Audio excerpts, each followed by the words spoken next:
പോലും എത്താനാകാതെ പ്രിയപ്പെട്ടവരെ പ്രാദേശിക കക്ഷികളുടെ പിന്തുണയോടെ ഈ രാജ്യം ഭരിക്കേണ്ട അവസ്ഥയിലേക്ക് എങ്ങനെയാണ് RSS കടന്നുപോയത് എന്ന് ചോദിച്ചാൽ പ്രിയപ്പെട്ടവരെ, 1 മണിക്കൂർ നേരമെങ്കിലും ഈ നരേന്ദ്രമോദി വോട്ടിൽ പിറകിലാണെന്ന് ഈ നാട്ടിലെ മാധ്യമങ്ങൾ പറയുന്നിടത്തേക്ക് എങ്ങനെയാണ് ഇന്ത്യയുടെ രാഷ്ട്രീയം പോയതെന്ന് അയോധ്യയുടെ മണ്ണിൽ പാതി പണി തീർത്ത് ചോർന്നൊലിക്കുന്ന ഒരു കെട്ടിടം അമ്പലം എന്ന് പറഞ്ഞ് ഒരു രാഷ്ട്രീയ പദ്ധതിയായി ഉദ്ഘാടനം ചെയ്ത അയോധ്യയുടെ മണ്ണിൽ ഉൾപ്പെടെ എങ്ങനെയാണ് BJP തോറ്റുപോയത് എന്ന ഒരു ചോദ്യത്തിന്റെ അന്വേഷണം നടത്തിയാൽ നമുക്കുത്തരം കിട്ടും.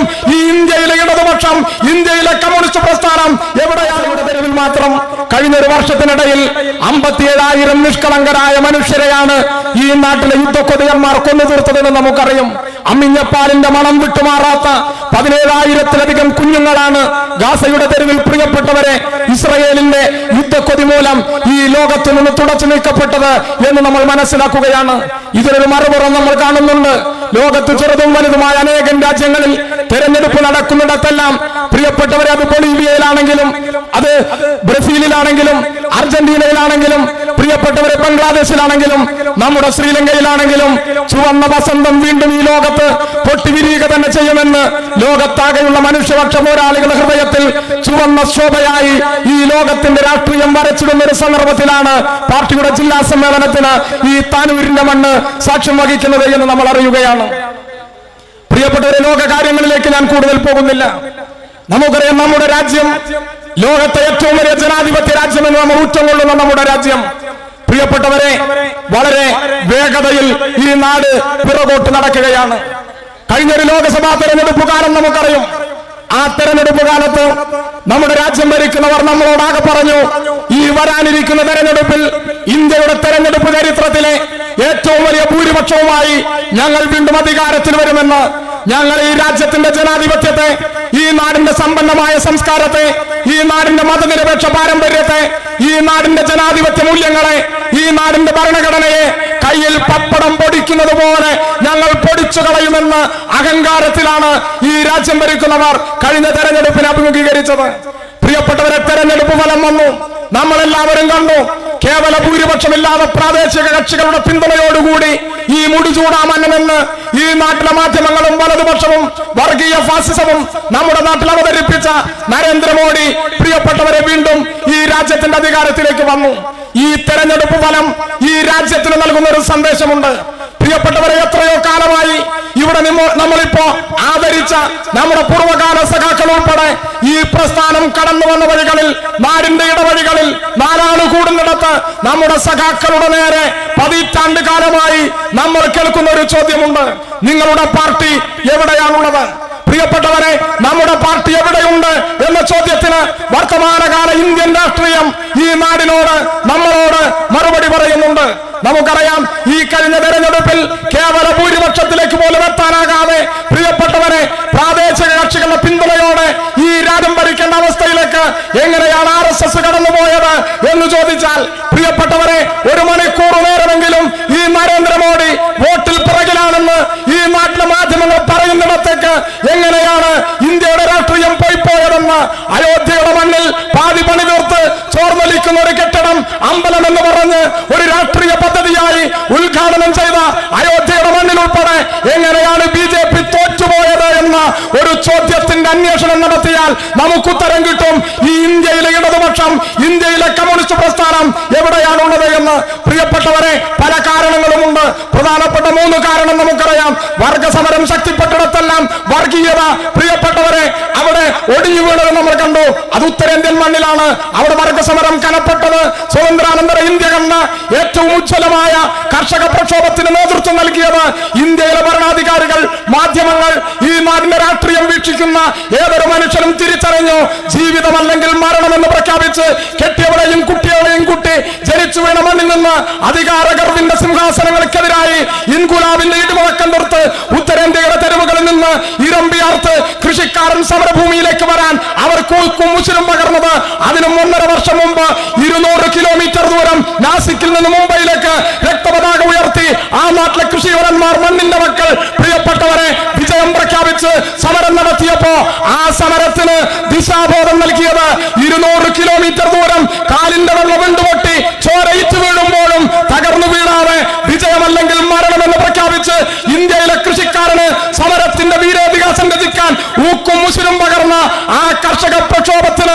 ചൂടും പാവുന്ന ഇവ രാഷ്ട്രീയത്തിന്റെ നിറം ചോര ചുവപ്പാണ് ഇന്ത്യയുടെ രാഷ്ട്രീയമെന്ന് ഈ നാട് അറിയുന്നവർക്കെല്ലാം മനസ്സിലായി. രണ്ടാമത്തെ കാര്യം നമുക്കറിയാം, സംഘപരിവാരത്തിനെതിരായി ഈ രാജ്യത്തൊരു പൊതു പ്ലാറ്റ്ഫോം രൂപീകരിക്കാൻ, ഇന്ത്യ സഖ്യം എന്നൊരു രാഷ്ട്രീയ ധാരയിലേക്ക് ഈ രാജ്യത്തെ കൊണ്ടുവരാൻ കൃത്യമായ നിലപാട് സ്വീകരിച്ച് സംഘാടനം നടത്തിയത് ഇന്ത്യയിലെ CPIM ആണ്. അതിന്റെ അഖിലേന്ത്യാ ജനറൽ സെക്രട്ടറി മൺമറഞ്ഞുപോയ സഖാവ് സീതാറാം യെച്ചൂരിയാണ് എന്ന് നമുക്കറിയാം. മൂന്നാമതൊരു കാരണമുണ്ട്. ലോകത്തെ ഏറ്റവും വലിയ ജനാധിപത്യ രാജ്യമായ നമ്മുടെ രാജ്യത്ത് തെരഞ്ഞെടുക്കപ്പെടുന്ന പ്രതിനിധികളെ പണം കൊടുത്തു വാങ്ങാൻ കോർപ്പറേറ്റ് മുതലാളിമാരിൽ നിന്ന് ഇലക്ടറൽ ബോണ്ട് വഴി കോടിക്കണക്കിന് രൂപ സമാഹരിച്ച് ഈ രാജ്യത്തിന്റെ ജനാധിപത്യത്തിന് നേരെ കൊഞ്ഞനം കുത്തി ഈ നാട്ടിലെ ഭരണാധികാരി വർഗം നിന്നപ്പോഴാണ് ഇന്ത്യയുടെ നിയമത്തിന്റെ പരമോന്നതമായ കോടതിയിൽ ഒരു കേസ് കൊടുത്ത് CPIM പറഞ്ഞു, ഇത് സ്വതന്ത്രാനന്തര ഇന്ത്യ കണ്ട ഏറ്റവും വലിയ രാഷ്ട്രീയ സാമ്പത്തിക അഴിമതിയാണ്, കോടതി ഇടപെടണം. പ്രിയപ്പെട്ടവരെ, കോടതി പറഞ്ഞു ഇലക്ടറൽ ബോണ്ട് റദ്ദു ചെയ്തു. ഇലക്ടറൽ ബോർഡിനെ റദ്ദു ചെയ്യിക്കാനുള്ള നിയമപരമായ പോരാട്ടം നടത്തിയ രാഷ്ട്രീയ പ്രസ്ഥാനത്തിന്റെ പേര് CPIM എന്നാണ്. ഇന്ത്യയുടെ രാഷ്ട്രീയത്തിൽ പ്രിയപ്പെട്ടവരെ, ഈ രാഷ്ട്രീയത്തിന്റെ ഗതിയെ തിരുത്തിയത് ഇന്ത്യയിലെ ഇടതുപക്ഷമാണ്. നിങ്ങൾ നോക്കൂ, കേരളത്തിൽ 20-ൽ 19 ഇടതുപക്ഷം തോറ്റു. ഒരാളാണ് വിജയിച്ചത്. ആ വിജയിച്ച മനുഷ്യ ഇന്ത്യൻ പാർലമെന്റിൽ പോയി. അവിടെ അദ്ദേഹത്തിന്റെ ആദ്യ പ്രസംഗത്തിൽ അദ്ദേഹം ഒരു വാക്കുപയോഗിച്ചു. പ്രിയപ്പെട്ടവരെ, ഇടതുപക്ഷവും വലതുപക്ഷവും തമ്മിലുള്ള വ്യത്യാസം എന്താണ് എന്ന് സഖാവ് K. രാധാകൃഷ്ണൻ ഇന്ത്യൻ പാർലമെന്റിൽ നടത്തിയ ആദ്യത്തെ പ്രസംഗത്തിൽ ഒരു വാചകത്തിലുണ്ട്. അദ്ദേഹം പറഞ്ഞു വർക്കിംഗ് ക്ലാസ് എന്ന്. വർക്കിംഗ് ക്ലാസ് എന്ന് പറഞ്ഞാൽ തൊഴിലാളി വർഗം എന്നാണ്. പ്രിയപ്പെട്ടവരെ, ഇന്ത്യയിലെ 140 കോടി മനുഷ്യരിൽ മഹാഭൂരിപക്ഷം വരുന്നവർ സ്വന്തം അധ്വാനം വിറ്റ് ജീവിക്കാൻ ഈ നാടിന്റെ ഉത്പാദന പ്രക്രിയയിൽ ഇടപെടുന്നവൻ. അവന്റെ ജീവിതത്തെ കുറിച്ച് പറയാൻ തൊഴിലാളി വർഗം എന്നൊരു പദം ഇന്ത്യൻ പാർലമെന്റിൽ ഉച്ചരിച്ചപ്പോ അശ്ലീലം കണക്കെ മറ്റു പാർലമെന്റ് അംഗങ്ങൾ നെറ്റിതുളിച്ചപ്പോ ഇന്ത്യയുടെ രാഷ്ട്രീയം അറിയുന്ന മനുഷ്യൻ മനസ്സിലാക്കി, പ്രിയപ്പെട്ടവരെ, ഇന്ത്യയുടെ പാർലമെന്റിൽ മുഴുവൻ സീറ്റിലും കോൺഗ്രസ് ജയിച്ചാലും വലതുപക്ഷത്ത് മറ്റേതൊരു പാർട്ടി ജയിച്ചാലും റോഡുണ്ടാകാം, എവിടെയെങ്കിലും ഒരു കെട്ടിടം ഉണ്ടാകാം, എന്തെങ്കിലും ഒരു വികസനം നടക്കാം. പ്രിയപ്പെട്ടവരെ, തൊഴിലാളികളെ കുറിച്ച് പറയാൻ, കർഷകരെ കുറിച്ച് പറയാൻ, അരികുവൽക്കരിക്കപ്പെടുന്ന മനുഷ്യരെ കുറിച്ച് പറയാൻ, ന്യൂനപക്ഷങ്ങളെ കുറിച്ച് പറയാൻ ഇടതുപക്ഷമല്ലാതെ CPIM അല്ലാതെ ഈ നാടിന്റെ രാഷ്ട്രീയത്തിൽ മറ്റൊരു പ്രസ്ഥാനമില്ല. അതാണ് CPIM-ന്റെ പ്രാധാന്യം. നമ്മുടെ പാർട്ടിയുടെ സ്വാധീനവും നമ്മുടെ പാർട്ടിയുടെ പ്രാധാന്യവും രണ്ടാണ്. പ്രിയപ്പെട്ടവരെ, നമുക്ക് സ്വാധീനത്തിൽ കുറവുണ്ട് ഇന്ത്യൻ രാഷ്ട്രീയത്തിൽ. പക്ഷെ ഇന്ത്യയുടെ രാഷ്ട്രീയത്തിൽ നമ്മുടെ പ്രാധാന്യത്തിന് ഒട്ടും കുറവില്ല എന്ന് നമുക്കറിയാൻ കഴിയും. നമ്മുടെ രാജ്യത്ത് ഇപ്പോൾ നരേന്ദ്രമോദി ഭരിക്കുന്നു. അവർക്ക് കഴിഞ്ഞ ഭരണത്തിൻ്റെതുപോലെ അംഗബലമില്ല. പക്ഷെ എങ്കിലും അവരവരുടെ നയങ്ങളിൽ നിന്ന് പിറകോട്ട് പോകും എന്ന് നമ്മൾ കരുതേണ്ടതുമില്ല. പ്രിയപ്പെട്ടവരെ, നമുക്കറിയാം നമ്മുടെ നാട് തിരിഞ്ഞു നടക്കുകയാണ്. ലോകത്തെ ഏറ്റവും കൂടുതൽ പട്ടിണിക്കാർ ജീവിക്കുന്ന രാജ്യം നമ്മുടെ രാജ്യമാണ്. ലോകത്തെ ഏറ്റവും കുറഞ്ഞ സന്തോഷമുള്ള കൂടുതൽ ആളുകൾ ജീവിക്കുന്ന രാജ്യം നമ്മുടെ രാജ്യമാണ്. അക്ഷരമെഴുതാനറിയാത്ത നിരക്ഷര കുട്ടികൾ ലോകത്തെ ഏറ്റവും കൂടുതൽ ജീവിക്കുന്ന രാജ്യം നമ്മുടെ രാജ്യമാണ്. പ്രിയപ്പെട്ടവരെ, നമ്മുടെ രാജ്യമാണ് ചുവന്ന തെരുവുകളിൽ മക്കളെ പോറ്റാൻ ഉടുതുണി അഴിച്ച് ശരീരം വിൽക്കുന്ന ഏറ്റവും കൂടുതൽ സഹോദരിമാർ ജീവിക്കുന്ന രാജ്യം നമ്മുടെ രാജ്യമാണ്. എങ്ങനെയാണ് ഇങ്ങനൊരു രാജ്യമായി ഇന്ത്യ മാറിപ്പോയത് എന്നൊരു ചോദ്യം കമ്മ്യൂണിസ്റ്റ് പാർട്ടിയുടെ വേദിയിൽ നിന്നല്ലാതെ മറ്റൊരു പാർട്ടിയുടെ വേദിയിൽ നിന്ന് ഈ നാട് കേൾക്കുകയില്ല. ഇതാണ് ഇടതുപക്ഷവും വലതുപക്ഷവും തമ്മിലുള്ള വ്യത്യാസമെന്ന് ഈ നാടിന് തിരിച്ചറിയാനാകും. നമ്മുടെ നാട്ടിൽ പൊതുമേഖല തകരുന്നു. നമ്മുടെ നാട്ടിൽ അഭ്യസ്തവിദ്യരായ മനുഷ്യരിൽ 47% ആളുകൾ തൊഴിലില്ലാത്തവരായി ഈ നാടിന്റെ തെരുവിൽ അലയുന്നു. പ്രിയപ്പെട്ടവരെ, നമ്മുടെ നാട്ടിൽ ഉൽപ്പന്നത്തിന് വില ലഭിക്കാതെ ലക്ഷക്കണക്കിന് കൃഷിക്കാരന്റെ ആത്മഹത്യാ ഭൂമിയായി ഈ നാട് മാറുന്നു. നമ്മുടെ നാട് തകർച്ചയിൽ നിന്നും തകർച്ചയിലേക്ക് പോകുന്നു. ആധുനിക ലോകത്ത് സ്വന്തമായി വിമാന സർവീസ് ഇല്ലാത്ത ഏക രാജ്യമായി ഈ രാജ്യം അപമാനത്താൽ നമ്മുടെ നാട്ടിൽ നിൽക്കുന്നു. നമ്മുടെ നാടിന്റെ ആകെ സമ്പത്തിന്റെ 30% 100 കോടീശ്വര കുടുംബങ്ങളുടെ കൈകളിലേക്ക് കുമിഞ്ഞുകൂടി സാമ്പത്തിക സമത്വത്തിന്റെ പറുദീസയായി ഈ രാജ്യം മാറുന്നു. ഇങ്ങനെയെല്ലാം മാറുമ്പോ അതിനോടൊന്നും പ്രതികരണമില്ലാതെ പ്രിയപ്പെട്ടവരെ, ഈ നാടിനെ കൂടുതൽ അപകടത്തിലാക്കുന്നതിനു വേണ്ടി രാജ്യം ഭരിക്കുന്നവർ തയ്യാറെടുക്കുമ്പോ ഇതിനെ എതിർക്കാൻ, ജനങ്ങളെ അണിനിരത്താൻ, അരുതെന്ന് പറയാൻ, ഞങ്ങൾ ജനാധിപത്യ ഇന്ത്യയോടൊപ്പമാണ് എന്ന് പറയാൻ ഇവിടെ ആരുണ്ട് എന്നതാണ് ഇന്ത്യൻ രാഷ്ട്രീയത്തിലെ ചോദ്യം. ആ ചോദ്യത്തിന് എത്രയോ കാലമായി ഈ നാടിന്റെ തെരുവിൽ മറുപടി പറഞ്ഞുകൊണ്ടിരിക്കുന്ന പ്രസ്ഥാനം CPIM ആണ്, ഇന്ത്യയിലെ ഇടതുപക്ഷമാണ് എന്ന് നമുക്ക് കാണാനാകും. നിങ്ങൾ നോക്കൂ, നമ്മുടെ പാർട്ടിയെ തകർക്കാൻ ഇന്നോ ഇന്നലെയോ തുടങ്ങിയതല്ല.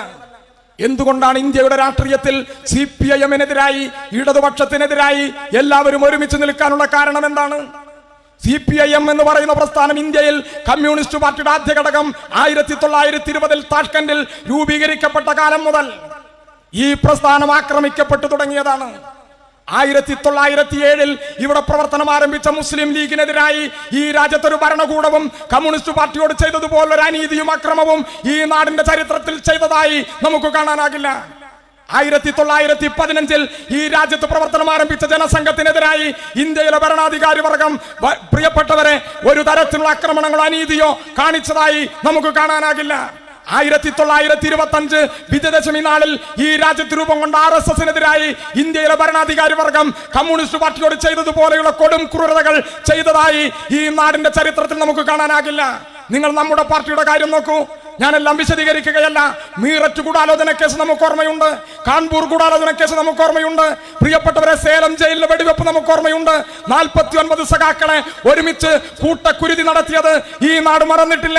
പ്രിയപ്പെട്ടവരെ, നമ്മുടെ പ്രസ്ഥാനം രൂപീകൃതമായി ഈ 2024 വരെ ഇന്ത്യയിലെ ലോകത്തെ കമ്മ്യൂണിസ്റ്റ് പ്രസ്ഥാനങ്ങൾക്കെതിരായി നമ്മളല്ലാത്തവരെല്ലാം ഒരുമിച്ച് നിൽക്കാനുള്ള കാരണം എന്താണ്? ഇന്ത്യൻ രാഷ്ട്രീയം നിങ്ങൾ നോക്കൂ. ഇന്ത്യൻ രാഷ്ട്രീയം ചർച്ച ചെയ്ത ഏതൊരു കാര്യം നിങ്ങൾ നോക്കൂ. ഇന്ത്യയിലെ പൊതുമേഖലാ സംവിധാനങ്ങൾ വിറ്റുതുലയ്ക്കാൻ പ്രത്യേക മന്ത്രാലയം ഉണ്ടാക്കുമ്പോൾ അരുതെന്ന് പറയാൻ ഇന്ത്യയുടെ തെരുവിൽ അചഞ്ചലമായി CPIM ഉണ്ട്. ഇന്ത്യൻ ഭരണഘടനയെ തകർക്കുമ്പോ ആ ഭരണഘടനയെ സംരക്ഷിക്കാൻ ഈ നാടിന്റെ തെരുവിൽ സദാ സമരസന്നദ്ധരായി ഈ പ്രസ്ഥാനമുണ്ട്. ഒരു നഷ്ടപ്പാതിരക്ക് ജമ്മു കാശ്മീർ സംസ്ഥാനമല്ലെന്ന് ഈ രാജ്യം ഭരിക്കുന്നവർ പ്രഖ്യാപിക്കുമ്പോ കാശ്മീരിനോട് ഐക്യപ്പെടാൻ താനൂരിലും തിരൂരിലും മഞ്ചേരിയിലും മലപ്പുറത്തും ഈ നാടിന്റെ തെരുവിൽ പ്രിയപ്പെട്ടവരെ സമരത്തോട് ഐക്യപ്പെടാൻ ഈ പ്രസ്ഥാനമുണ്ട്. നമുക്കറിയാം, നമ്മുടെ നാട്ടിൽ പൗരത്വത്തിന് മതം അടിസ്ഥാനമാണെന്ന് ഈ രാജ്യം ഭരിക്കുന്നവർ പറഞ്ഞപ്പോ ഈ നാടിന്റെ തെരുവിൽ പോരാട്ടത്തിന്റെ കുന്തമുയർത്താൻ ഈ പ്രസ്ഥാനമുണ്ട്. ഈ നാട് അപകടപ്പെട്ട എല്ലാ സന്ദർഭങ്ങളിലും ഈ നാടിന്റെ തെരുവിൽ ഭരണാധികാരി വർഗത്തോട് ഏറ്റുമുട്ടാൻ, നാട്ടിലെ ജനങ്ങളെ സംഘടിപ്പിക്കാൻ, ജനങ്ങളോടൊപ്പം നിൽക്കാൻ, ജനപക്ഷ പോരാട്ടത്തിന് ദിശ പകരാൻ ഒരു പ്രസ്ഥാനമേ ഉള്ളൂ. ആ പ്രസ്ഥാനം CPIM ആണ്. അതുകൊണ്ട് ഈ പ്രസ്ഥാനത്തെ തകർക്കണം. അതിനെല്ലാവരും ഒന്നിച്ചു നിൽക്കും. അതിൽ കോർപ്പറേറ്റ് മുതലാളിമാരുണ്ട്, അതിൽ കോൺഗ്രസ് ഉണ്ട്, അതിൽ നിരവധിയായ വർഗീയ പ്രസ്ഥാനങ്ങളുണ്ട്, മത തീവ്രവാദ പ്രസ്ഥാനങ്ങളുണ്ട്, നമ്മുടെ നാട്ടിലെ മാധ്യമ തമ്പുരാക്കന്മാരുണ്ട്. എല്ലാവരും ചേർന്ന് ഈ പ്രസ്ഥാനത്തിനെതിരായി ഐക്യനിര കെട്ടിപ്പടുക്കാനുള്ള കാരണം CPIM-ന് കൃത്യമായ രാഷ്ട്രീയ നിലപാടുണ്ട് എന്നുള്ളതാണ്. നിങ്ങൾ കേരളത്തിലേക്ക് നോക്കൂ. ഇവിടെ ഇപ്പൊ നമ്മൾ 100 കണക്കിന് സഖാക്കളെ ആദരിച്ചു. പ്രിയപ്പെട്ടവരെ, ഈ കേരളത്തിന് കമ്മ്യൂണിസ്റ്റ് പാർട്ടി ചെയ്ത സംഭാവന എന്ത് എന്നൊരു ചോദ്യം ചോദിച്ചാൽ നമുക്ക് ഉത്തരങ്ങൾ നിരവധി ഉണ്ടാകും. ലോകത്ത് മനുഷ്യ ജീവിതത്തിന്റെ നിറകയിൽ ഈ കേരളം വരച്ചിട്ട വളരെ കൃത്യമായ അഭിമാനകരമായ ചില അടയാളപ്പെടുത്തലുണ്ട്. നിങ്ങൾ നോക്കൂ, എവിടെ നിന്നാണ് ഇങ്ങനെ ഒരു കേരളം ഉണ്ടായത്? ലോകത്തിന്റെ നിറകയിൽ എല്ലാവർക്കും അക്ഷരം എഴുതാൻ അറിയുന്ന, എല്ലാവർക്കും ഇഷ്ടപ്പെട്ട വസ്ത്രം ധരിക്കാൻ കഴിയുന്ന, എല്ലാവർക്കും അഭിമാനകരമായ തൊഴിലെടുക്കാൻ കഴിയുന്ന, അടച്ചുറപ്പുള്ള വീട്ടിൽ അന്തി ഉറങ്ങുന്ന, പ്രിയപ്പെട്ടവരെ, ഡിജിറ്റൽ ഇന്ത്യയുടെ പവർ ഹൗസ് ഇന്ത്യൻ ഭരണാധികാരികൾ അടയാളപ്പെടുത്തിയ, വെളിയിടങ്ങളിൽ മലമൂത്ര വിസർജനം നടത്താത്ത അഭിമാനികളായ മനുഷ്യൻ ഇങ്ങനെ ഒന്നുപോലെ ജീവിച്ചു പോകുന്ന ഒരു നാടായി ഈ കേരളം എങ്ങനെയാണ് രൂപാന്തരപ്പെട്ടത് എന്നൊരു ചോദ്യം ഈ നാടിനോട് നമുക്ക് നിരന്തരമായി ചോദിക്കാനാകണം. അങ്ങനെ ചോദിക്കുമ്പോൾ ചില ഉത്തരങ്ങൾ കിട്ടും. 10 കാലമായി ഞാനും നിങ്ങളും കേട്ട് പഴകി ദ്രവിച്ച ഒരു പഴമൊഴി നമുക്കോർമ്മയുണ്ട്. ഈ കേരളം പരശുരാമൻ മഴുവെറിഞ്ഞ കേരളമാണ്. ആ കേരളം വേറെ കേരളമാണ്. അന്ന് കേരളമില്ല. ഇവിടെ പറഞ്ഞതുപോലെ മലബാറും തിരുകൊച്ചിയും തിരുവിതാംകൂറും നാട്ടുരാജ്യങ്ങളായി നിന്നൊരു ഭൂമിയാണത്. പ്രിയപ്പെട്ടവരെ, അവിടെ മാറുമറയ്ക്കാത്ത മനുഷ്യൻ, മുട്ടിനു താഴെ മുണ്ടെടുക്കാത്ത മനുഷ്യൻ, മുലയ്ക്ക് കരം കൊടുത്ത മനുഷ്യൻ, മീശയ്ക്ക് കരം പിരിച്ച മനുഷ്യൻ, മലയാളം പറയാത്ത മനുഷ്യൻ, ഇഷ്ടപ്പെട്ട അമ്പലത്തിൽ കയറാത്ത മനുഷ്യൻ, അടച്ചുറപ്പുള്ള വീട്ടിൽ അന്തി ഉറങ്ങാത്ത മനുഷ്യൻ, ആദ്യ രാത്രിയിൽ കെട്ടിയ പെണ്ണിനോടൊപ്പം അന്തി ഉറങ്ങാതെ പടിപ്പുരകളിൽ ജന്മിത്തമ്പുരാക്കന്മാർക്ക് സ്വന്തം ഭാര്യയെ കാഴ്ചവെച്ച് കണ്ണീരൊലിപ്പിച്ച് ഈ നാട്ടിലെ തൊലികറുത്തവൻ, അസ്പൃശ്യൻ, അധകൃതനെന്ന് ഈ നാട്ടിലെ സവർണൻ ചാപ്പുകുത്തിയ മഹാപാവങ്ങളായ 10,000 കണക്കിന് മനുഷ്യൻ കണ്ണീരൊലിപ്പിച്ച ഒരു നാട് ഈ കേരളത്തിന്റെ പൂർവ്വകാലത്തുണ്ട്. ഏതെങ്കിലും ഒരു ഭേദപ്പെട്ട വീട്ടിൽ ഒരു സദ്യ നടക്കുമ്പോൾ ക്ഷണിക്കാതെ പോയി പുല്ലട്ടിയിലും പടിപ്പുറത്തും ഇങ്ങനെ കാത്തുനിന്ന് പ്രിയപ്പെട്ടവരെ അവിടുത്തെ ഏതെങ്കിലും ഒരു കാരണവർ വിളിക്കുമ്പോൾ അവിടെ അകത്തു ചെന്ന് തോർത്തുമുണ്ട് വിരിച്ച് കീറിയ തോർത്തുമുണ്ടിൽ വള്ളിക്കൊട്ടയിൽ വിളമ്പിയ ചോറ് തലച്ചുവടായി ഏറ്റി വന്ന് വീട്ടിൽ വിശന്നിരിക്കുന്ന മനുഷ്യനെ തീറ്റിപ്പോറ്റിയ ഒരു ഘട്ടകാലം ഈ കേരളത്തിനുണ്ട്. 30 കൊല്ലം മുമ്പ് നമ്മുടെ കേരളത്തിൽ മലബാറിൽ എല്ലാ വീട്ടിലും ഒരു 40 കൊല്ലം മുമ്പ് എല്ലാ വീട്ടിലും 3 നേരവും കൂട്ടാൻ കടുക് വറുത്തിട്ടില്ല. ഈ നാട്ടിലെ എല്ലാ മനുഷ്യനും എല്ലാ ദിവസവും തലയിൽ എണ്ണ തേച്ച് കുളിച്ചിട്ടില്ല 40 കൊല്ലം മുമ്പ് വരെ. ഈ കേരളം ഇന്നു കാണുന്ന കേരളമായി ഇങ്ങനെ രൂപാന്തരപ്പെടാൻ പ്രിയപ്പെട്ടവരെ ഒരു കൊതുക് കടിയുടെ വേദന പോലും ഈ കേരളത്തിന്റെ ചരിത്രത്തിൽ വലതുപക്ഷത്ത് നിൽക്കുന്നവർ, സാമുദായിക മതപ്രസ്ഥാനങ്ങൾ, തീവ്രവാദികൾ, വർഗീയ ഫാസിസം ഈ രാജ്യത്തിന്റെ ചരിത്രത്തിൽ അനുഭവിച്ചിട്ടില്ല. എങ്ങനെയാണ് ഇങ്ങനെ ഒരു കേരളം ഉണ്ടായത്? അങ്ങനെ ഭാഷാടിസ്ഥാനത്തിൽ മലയാളം പറയുന്ന മനുഷ്യർക്കാകെ ഒരു സംസ്ഥാനം എന്ന ആശയം ഈ രാജ്യത്ത് കേരളത്തിൽ രൂപീകരിക്കുന്നതിന് അതിനു മുമ്പ് ഒരു പുസ്തകം ഈ നാട്ടിൽ പ്രസിദ്ധീകരിച്ചതായി നാടിന്റെ ചരിത്രത്തിലുണ്ട്. അത് കേരളം മലയാളികളുടെ മാതൃഭൂമി എന്ന പുസ്തകമാണ്. അത് എഴുതിയത് സഖാവി EMS ആണ്. അതിനെ തുടർന്ന് 56 നവംബർ 1 ഐക്യ കേരളം ഉണ്ടായി. അവിടെ നിന്നിങ്ങോട്ട് ഈ 2024 ഈ സമയം വരെ നിങ്ങളൊന്ന് ആലോചിച്ച് നോക്കുക. 1957 ഏപ്രിൽ മാസം 5-ാം തീയതി ഈ ലോകത്തിന്റെ ചരിത്രത്തിൽ ആദ്യമായി ബാലറ്റ് പേപ്പറിലൂടെ സഖാവ് EMSന്റെ നേതൃത്വത്തിലുള്ള കമ്മ്യൂണിസ്റ്റ് ഗവൺമെന്റിന്റെ ആരംഭകാലം മുതൽ ഈ 2024 ഈ സമയം വരെ ഈ കേരളം കടന്നു വന്നൊരു വഴിയുണ്ട്. ആ വഴിക്ക് അനുസ്യൂതമായി മലയാളികൾക്ക് പ്രത്യയ ശാസ്ത്രത്തിന്റെ ഉൾക്കരുത്ത് നൽകി ഈ നാടിനെ മുന്നോട്ട് നയിച്ച പ്രസ്ഥാനം ഈ കേരളത്തിലെ കമ്മ്യൂണിസ്റ്റ് പ്രസ്ഥാനമാണ്. നിങ്ങൾ നോക്കൂ, അതിൽ 57 ഗവൺമെന്റ് ആരംഭിച്ച ഭൂപരിഷ്കരണ നിയമമുണ്ട്.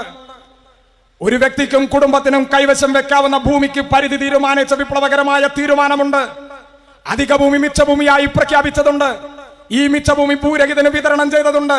നമ്മുടെ നാട്ടിൽ പള്ളിക്കൂടങ്ങളിൽ കുട്ടികൾക്ക് നടന്നുപോയി പഠിക്കാവുന്ന ദൂരത്തിൽ പൊതുപള്ളിക്കൂടങ്ങൾ ഉയർന്നു വരാൻ കാരണമായ പൊതുവിദ്യാഭ്യാസ ബന്ധ ബില്ലുണ്ട്.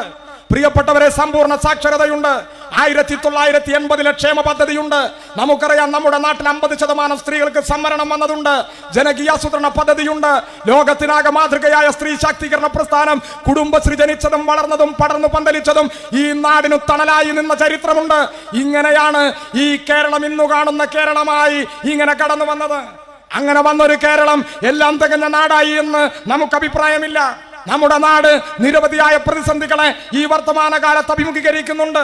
നമ്മുടെ പാർട്ടിയുടെ കഴിഞ്ഞ സംസ്ഥാന സമ്മേളനം എറണാകുളത്ത് ചേർന്നപ്പോ ഈ നാടിനോട് ഈ പ്രസ്ഥാനം പറഞ്ഞു, നമ്മുടെ നാടിത വളരെ കൃത്യമായി ഈ ലോകത്തിന്റെ നെറുകയിൽ ഈ നാട് നിൽക്കുന്നുണ്ട്. വളർച്ചയുടെ പ്രത്യേകമായ പാന്താവിൽ ഈ കേരളം അടയാളപ്പെടുത്തിയിട്ടുണ്ട്. ഇനി ഈ കേരളത്തിന് മുന്നോട്ട് പോകണമെങ്കിൽ പുതിയ വഴികൾ വെട്ടണം. ഇതുപോലെ ഇതുവരെ വന്ന വഴിയിലൂടെ ഈ നാടിന് മുന്നോട്ട് പോകാനാകില്ല. മനുഷ്യ വിഭവശേഷിയെ പൂർണ്ണമായി ഉപയോഗിക്കണം. ഈ നാടിന് മുന്നോട്ട് പോകണം. ഈ വർത്തമാനകാലത്ത് നമ്മൾ അഭിമുഖീകരിക്കുന്ന പ്രശ്നങ്ങൾ പലതാണ്. 50 കൊല്ലം മുമ്പുള്ള താനൂരല്ല ഇപ്പോഴുള്ള താനൂരെന്ന് നമുക്കറിയാം. അന്നത്തെ മനുഷ്യന്റെ ജീവിതമല്ല ഇന്നത്തെ ജീവിതം, മനുഷ്യന്റെ ജീവിതം എന്ന് നമുക്കറിയും. നമ്മുടെ ജീവിതം മാറി, നമ്മുടെ കുടുംബഘടന മാറി, നമ്മുടെ സാമൂഹ്യ സാഹചര്യങ്ങൾ മാറി, നമ്മുടെ തൊഴിലിടങ്ങൾ മാറി, നമ്മുടെ വരുമാനം മാറി, നമ്മുടെ ജീവിത ലക്ഷ്യം മാറി. ഇതിനെല്ലാം മാറുമ്പോൾ ഈ മാറ്റത്തിനനുസരിച്ച് ആളുകളെ, പ്രിയപ്പെട്ടവരെ കൃത്യമായി ലക്ഷ്യബോധമുള്ള ഒരു തലമുറയാക്കി ഈ നാട്ടിൽ കൊണ്ടുപോകേണ്ടതുണ്ട്. അതിന് ഈ വർത്തമാനകാലത്ത് കേരളം ആവശ്യപ്പെടുന്ന, കേരളം അഭിമുഖീകരിക്കുന്ന പ്രശ്നങ്ങളെ അഭിസംബോധന ചെയ്യാതെ കമ്മ്യൂണിസ്റ്റ് പാർട്ടിക്ക് മുന്നോട്ട് പോകാനാവുകയില്ല എന്ന് ഈ നാട്ടിലെ ജനങ്ങളോട് CPIM പറഞ്ഞു. കുറെ പ്രശ്നങ്ങളുണ്ട്. നിങ്ങൾ നോക്കൂ, എന്തെല്ലാം പ്രശ്നങ്ങൾ നമുക്കറിയാം. നമ്മുടെ നാട്ടിൽ, നമ്മുടെ നാട്ടിൻപുറത്ത്, നമ്മുടെ നഗരങ്ങളിൽ ഒറ്റപ്പെട്ട ആളുകളുടെ എണ്ണം കൂടുന്നു. വീടുകൾ, അകത്തളങ്ങളിൽ പ്രായം ചെന്ന മനുഷ്യൻ ഒറ്റപ്പെട്ട് ജീവിക്കുന്ന അവസ്ഥ ഈ കേരളത്തിൽ വർദ്ധിക്കുന്നു. അഭിസംബോധന ചെയ്യാതെ ഈ സമൂഹത്തിന് മുന്നോട്ട് പോകാനാകില്ല. നിങ്ങൾ നോക്കൂ, ഉള്ള കാലത്ത് വിറ്റുപെറുക്കി പണിയെടുത്ത്, നമുക്കറിയാം മുണ്ടുമുറുക്കി കൊടുത്ത് ഇങ്ങനെ അധ്വാനിച്ച് സ്വന്തം മക്കളെ തങ്ങളുടേതിനേക്കാൾ മെച്ചപ്പെട്ട ജീവിതം ഉണ്ടാക്കാൻ നല്ല വിദ്യാഭ്യാസത്തിനും തൊഴിലിനും നാടിന് പുറത്തേക്ക് പറഞ്ഞയച്ച് അവർ തിരിച്ചു വരാതെ ഈ നാടിന്റെ വീട്ടകങ്ങളിൽ ഒറ്റപ്പെട്ടു പോകുന്ന നാട്ടിലെ രക്ഷിതാക്കളെ കാണാതെ ഒരു കമ്മ്യൂണിസ്റ്റ് പാർട്ടിക്ക് ഈ നാട്ടിൽ മുന്നോട്ട് പോകാനാവുകയില്ല എന്ന് നമ്മുടെ പ്രസ്ഥാനം തിരിച്ചറിഞ്ഞപ്പോഴോ നമ്മൾ ചില കർമ്മ പദ്ധതി തയ്യാറാക്കി ഈ നാടിനോട് പറഞ്ഞു, ഈ 2024 എത്തി നിൽക്കുമ്പോ 8 കൊല്ലക്കാലത്ത് തുടർച്ചയായ ഇടതുപക്ഷ ഭരണം ഇവിടെ എത്തി നിൽക്കുമ്പോ അഭിമാനത്തോടെ നമുക്ക് പറയാനാകും, പ്രിയപ്പെട്ടവരെ, നമ്മുടെ കുട്ടികൾക്ക് ഇവിടെ തന്നെ പഠിക്കാനും ഇവിടെ തന്നെ തൊഴിലെടുക്കാനും സംരംഭക സൗഹൃദ നാടായി ഈ കേരളത്തെ മാറ്റാനും ഇടതുപക്ഷ ഗവൺമെന്റ് കൃത്യമായ നിലപാട് സ്വീകരിച്ച് ഈ നാട്ടിൽ മുന്നോട്ട് പോയി. നിങ്ങൾ നോക്കൂ, സ്വതന്ത്രാനന്തര ഇന്ത്യയുടെ ചരിത്രത്തിൽ ആദ്യമായി ഒരു സംസ്ഥാന ഗവൺമെന്റ് ഒരു വയോജന നയം പ്രഖ്യാപിച്ചു. അത് പ്രഖ്യാപിച്ചത് സംഭവിച്ചത് ഈ കേരളത്തിലാണ് എന്ന് നമ്മൾ കാണണം. നമുക്കറിയാം, നമ്മൾ ഉന്നത വിദ്യാഭ്യാസ രംഗത്തെ മികവുകൾ കൂടുതൽ മികവുറ്റതാക്കാൻ, പിഴവുകളെ പരിശോധിക്കാൻ 8 കൊല്ലമായി ഇടതുപക്ഷ ഗവൺമെന്റ് നടത്തിയ പ്രവർത്തനം ഇപ്പോഴിതാ ഫലത്തിൽ വന്നിരിക്കുന്നു. നമ്മൾ തിരിച്ചറിയുന്നു, ഇന്ത്യയിലെ 100 കോളേജുകൾ മികച്ച കോളേജുകൾ എടുത്തപ്പോ അതിൽ 40 കോളേജും ഈ കേരളത്തിലാണ്. നമുക്കറിയാം, ഈ ഇന്ത്യയിലെ പ്രധാനപ്പെട്ട 15 സർവകലാശാലകൾ എടുത്തപ്പോ 4 സർവകലാശാലകൾ ഈ കേരളത്തിലാണ്. കൊച്ചിയിലെ സർവകലാശാലയിൽ, അതുപോലെ മഹാത്മാഗാന്ധി യൂണിവേഴ്സിറ്റിയിൽ ഈ ലോകത്തെ 60 രാജ്യങ്ങളിൽ നിന്നുള്ള കുട്ടികൾ പഠിക്കാൻ ഈ കേരളത്തിലേക്ക് വരുന്ന അഭിമാനകരമായ കാഴ്ച നമ്മൾ കാണുന്നു. 2 ആഴ്ച മുമ്പാണ് 68 രാജ്യങ്ങളിൽ നിന്നായി 500 കുട്ടികൾ വലിയൊരു കപ്പലിൽ സഞ്ചരിക്കുന്ന സർവകലാശാലയായി കടന്നു വന്നപ്പോ ഇന്ത്യയിൽ സന്ദർശനം നടത്തിയ ഏക നാടായി ഈ ചെങ്കൊടി പാറുന്ന കേരളം ഈ നാടിന്റെ ചരിത്രത്തിൽ അടയാളപ്പെടുത്തി നിൽക്കുകയാണ്. ഓരോ പ്രശ്നങ്ങളെയും അഭിസംബോധന ചെയ്ത് ഈ ഗവൺമെന്റും പാർട്ടിയും മുന്നോട്ട് പോകുന്നു. മറ്റൊരു പ്രശ്നം നിങ്ങൾ നോക്കൂ. നമ്മുടെ ലോകത്ത് ഏറ്റവും കൂടുതൽ ചെറുകിട ഭൂവുടമകളുടെ നാടാണ് ഈ കേരളം. 5ഉം 10ഉം സെന്റ് ഭൂമിക്ക് അവകാശികളായ, ജന്മാവകാശമുള്ള, സ്വന്തം പേരിൽ നികുതി രസീതിയുള്ള, കൈവശാവകാശമുള്ള ഏറ്റവും കൂടുതൽ മനുഷ്യൻ ജീവിക്കുന്ന നാടേത് എന്ന് ചോദിച്ചാൽ അതിന്റെ ഉത്തരം കേരളം എന്നാണ്. നമ്മൾ തിരിച്ചറിയുന്നു.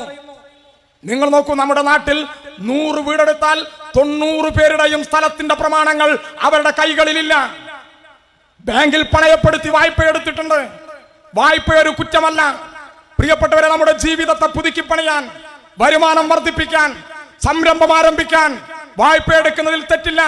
പ്രിയപ്പെട്ടവരെ, ദുഃഖകരമായ ഒരു സത്യം നമുക്ക് പറയാതെ, ഈ നാടിനെ ഓർമ്മപ്പെടുത്താതെ നമുക്ക് മുന്നോട്ട് പോകാനാകില്ല.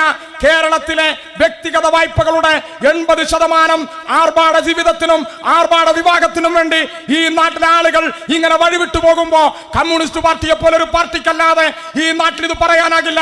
ഉള്ള കിടപ്പാടം വിറ്റും പണയം വെച്ചും മക്കളെ കെട്ടിക്കാൻ സ്വർണത്തിന്റെ അളവ് കൂടുന്തോറും കിടപ്പറയിൽ നല്ല വിഷമുള്ള മൂർഖൻ പാമ്പുകളാണ് കാത്തിരിക്കുന്നത് എന്ന് നമ്മുടെ രക്ഷിതാക്കളോട് നമ്മളല്ലാതെ ആരാണ് പറയുക? പ്രിയപ്പെട്ടവരെ, പുതിയ തലമുറയെ നമുക്ക് പഠിപ്പിക്കാനാകണം. വിവാഹപ്രായമെത്തുമ്പോ സ്വന്തം രക്ഷിതാക്കളോട് പുതിയ തലമുറ പറയണം, അമ്മയോട് അച്ഛനോട് അവരെ വിളിച്ചു പറയണം, ഞങ്ങളെ കെട്ടിക്കാൻ ഈ നാട്ടിൽ നമ്മുടെ വീടും കിടപ്പാടവും വിറ്റും പണയം വെച്ചും പണം കണ്ടെത്തരുത്.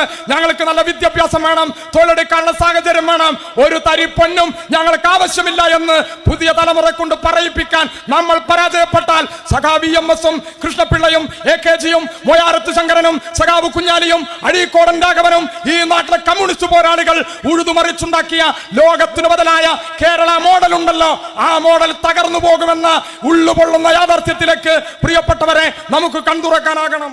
അന്ധവിശ്വാസങ്ങളുടെ, അനാചാരങ്ങളുടെ ഇരുണ്ട കൊട്ടകളെ പൊളിച്ചെറിഞ്ഞാണ് ഈ കേരളം ഇന്നു കാണുന്ന കേരളമായത്. നിങ്ങൾ നോക്കൂ, പൂണോലും കുടുമയും പൊട്ടിച്ചെറിഞ്ഞ് സാധാരണക്കാരന്റെ ചേരിയിലേക്ക് കാലിൽ ചെരുപ്പ് ധരിക്കാതെ പോയ സഖാവ് EMS-ന്റെ നാടാണിത്. VT ഭട്ടതിരിപ്പാടിന്റെ, MRBയുടെ, ICPയുടെ, വക്കം മൗലവിയുടെ, ചാവറയച്ചന്റെ, കമ്മ്യൂണിസ്റ്റ് നവോത്ഥാന പോരാളികളുടെ ഉഴുതുമറിച്ച നാട്ടിലാണ് പ്രിയപ്പെട്ടവരെ ആത്മീയ വ്യഭിചാരികളുടെ, കച്ചവടക്കാരുടെ മുന്നിൽ കൈകൂപ്പി ഈ നാടിന്റെ രാഷ്ട്രീയ നേതൃത്വം നിൽക്കുന്നതെന്ന യാഥാർത്ഥ്യം നമ്മളല്ലാതെ ഈ നാടിനോട് ആര് പറയും?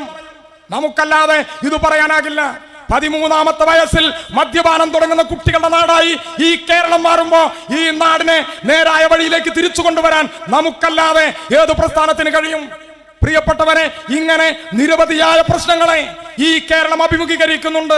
ഇതിനെയെല്ലാം അഭിസംബോധന ചെയ്താണ്, ഇതിനെയെല്ലാം കണ്ടുകൊണ്ടാണ് ഒരു പുതിയ കേരളം ഉണ്ടാക്കാൻ, ഒരു നവകേരളം ഉണ്ടാക്കാൻ ഇടതുപക്ഷ ഗവൺമെന്റ് ഈ കേരളത്തിൽ പരിശ്രമിക്കുന്നത്.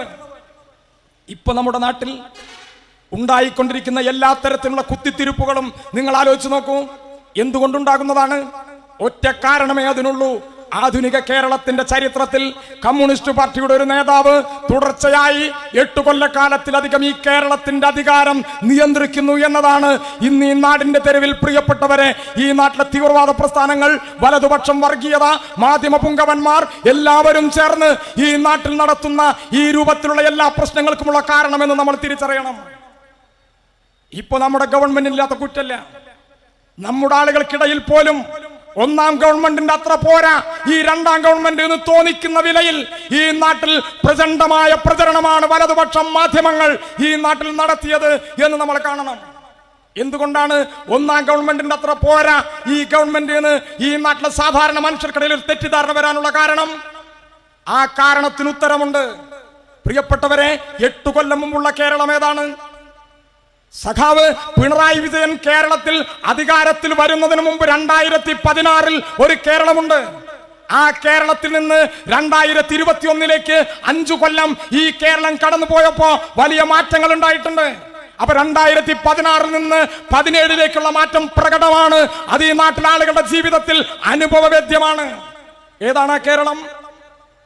12 മണിക്കൂർ പവർ കട്ടും ലോഡ് ഷെഡിങ്ങും ഉണ്ടായിരുന്ന കേരളം, 18 മാസത്തെ പെൻഷൻ കുടിശ്ശികയായ കേരളം, നമ്മൾക്ക് നമ്മുടെ കുട്ടികൾക്ക് ക്രിസ്തുമസ് പരീക്ഷയ്ക്ക് പോലും പാഠപുസ്തകം കിട്ടാതെ ഫോട്ടോ സ്റ്റാറ്റ് എടുത്ത് കുട്ടികൾ പഠിച്ച കേരളം, സരിതാ നായരും ശാലുമേനോനും ജോപ്പനും ചിക്കുമോനും സലീം രാജും അരയിൽ തുണിയില്ലാതെ അരങ്ങാടിയ കേരളം.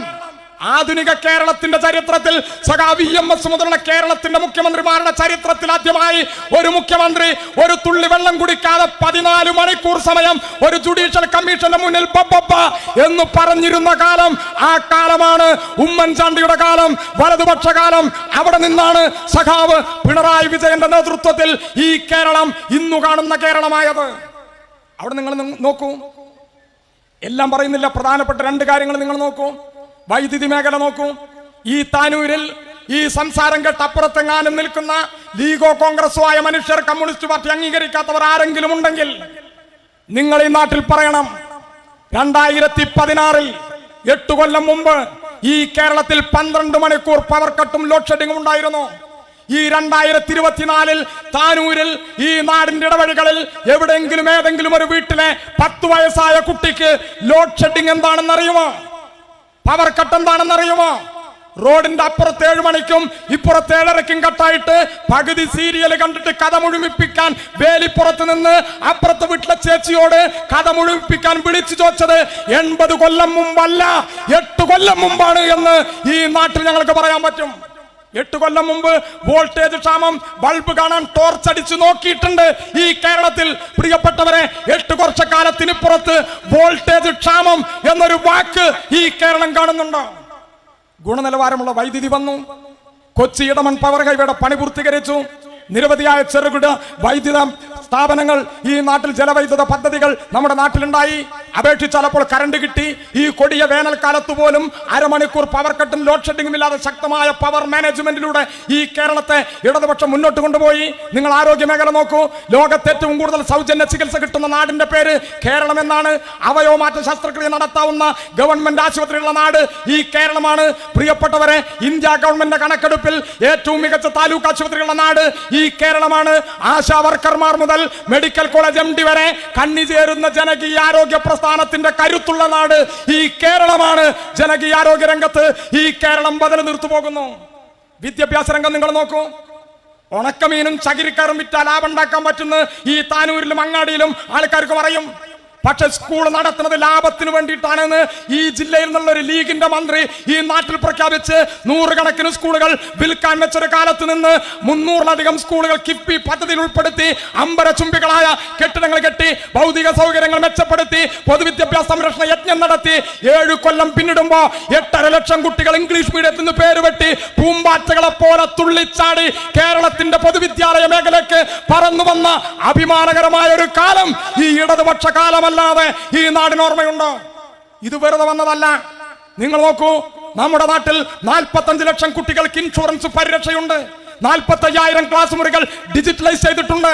പ്രിയപ്പെട്ടവരെ, കേരളത്തിന്റെ ചരിത്രത്തിലാദ്യമായി ഒരു കൊല്ലം അടുത്ത കൊല്ലം സ്കൂൾ തുറക്കുമ്പോൾ പഠിക്കാനുള്ള പാഠപുസ്തകം ഇക്കൊല്ലം സ്കൂൾ പൂട്ടുന്നതിന്റെ മുമ്പ് അച്ചടിച്ച് കെട്ടുകെട്ടാക്കി നമ്മുടെ കുട്ടികളുടെ കൈകളിൽ എത്തിച്ചൊരു കാലം സഖാവ് പിണറായി കാലത്തല്ലാതെ ഈ കേരളത്തിന് ഓർമ്മയുണ്ടോ?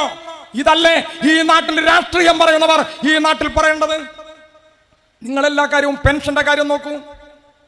62 ലക്ഷം ആളുകൾക്ക് 1,600 രൂപ വെച്ച് പെൻഷൻ കൊടുക്കുന്ന ഒരു നാട് ഈ ലോകത്ത് മറ്റൊരു നാടുണ്ടോ?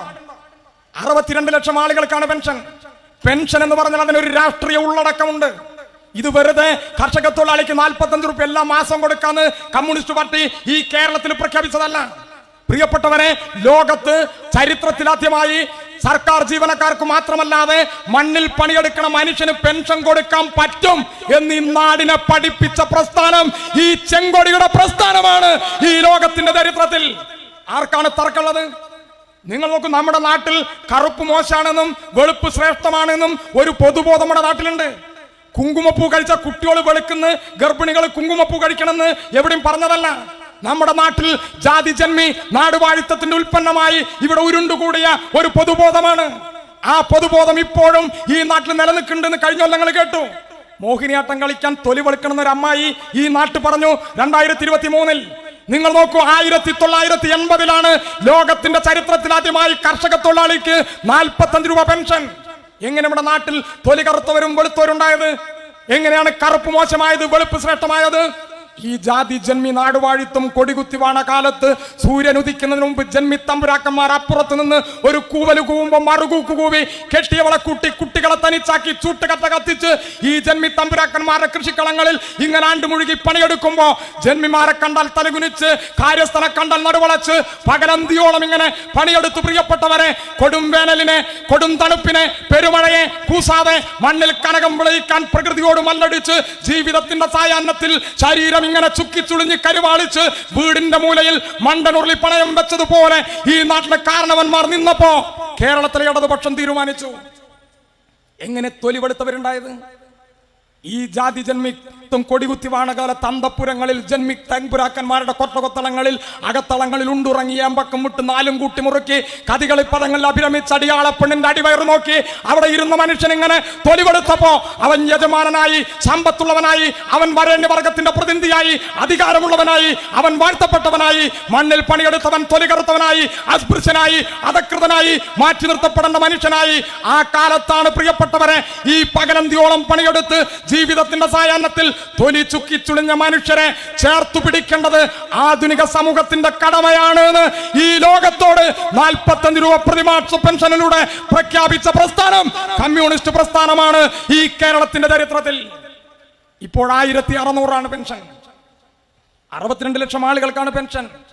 കർഷക തൊഴിലാളിക്ക് പെൻഷനുണ്ട്, കൃഷിക്കാരന് കിസാൻ അഭിമാൻ എന്ന പേരിൽ പെൻഷനുണ്ട്, അലക്ക് തൊഴിലാളിക്കുണ്ട്, ആനപ്പാപ്പാനുണ്ട്, നമ്മുടെ നാട്ടിൽ നിർമ്മാണ മേഖലയിൽ പണിയെടുക്കുന്നവനുണ്ട്, മത്സ്യത്തൊഴിലാളിക്കുണ്ട്, പരമ്പരാഗത മേഖലയിൽ തൊഴിലെടുക്കുന്നവർക്ക്, തോട്ടം തൊഴിലാളികൾക്ക്, മോട്ടോർ തൊഴിലാളികൾക്ക്, മദ്രസാധ്യാപകന്, അമ്പലം ജീവനക്കാർക്ക്, കടകക്കാരന്, 50 വയസ്സ് വരെ കല്യാണം കഴിയാത്ത സഹോദരിക്ക് പെൻഷനുള്ള ഒരു നാട് ഈ ലോകത്തുള്ളൂ. ആ നാട് കേരളമാണ്.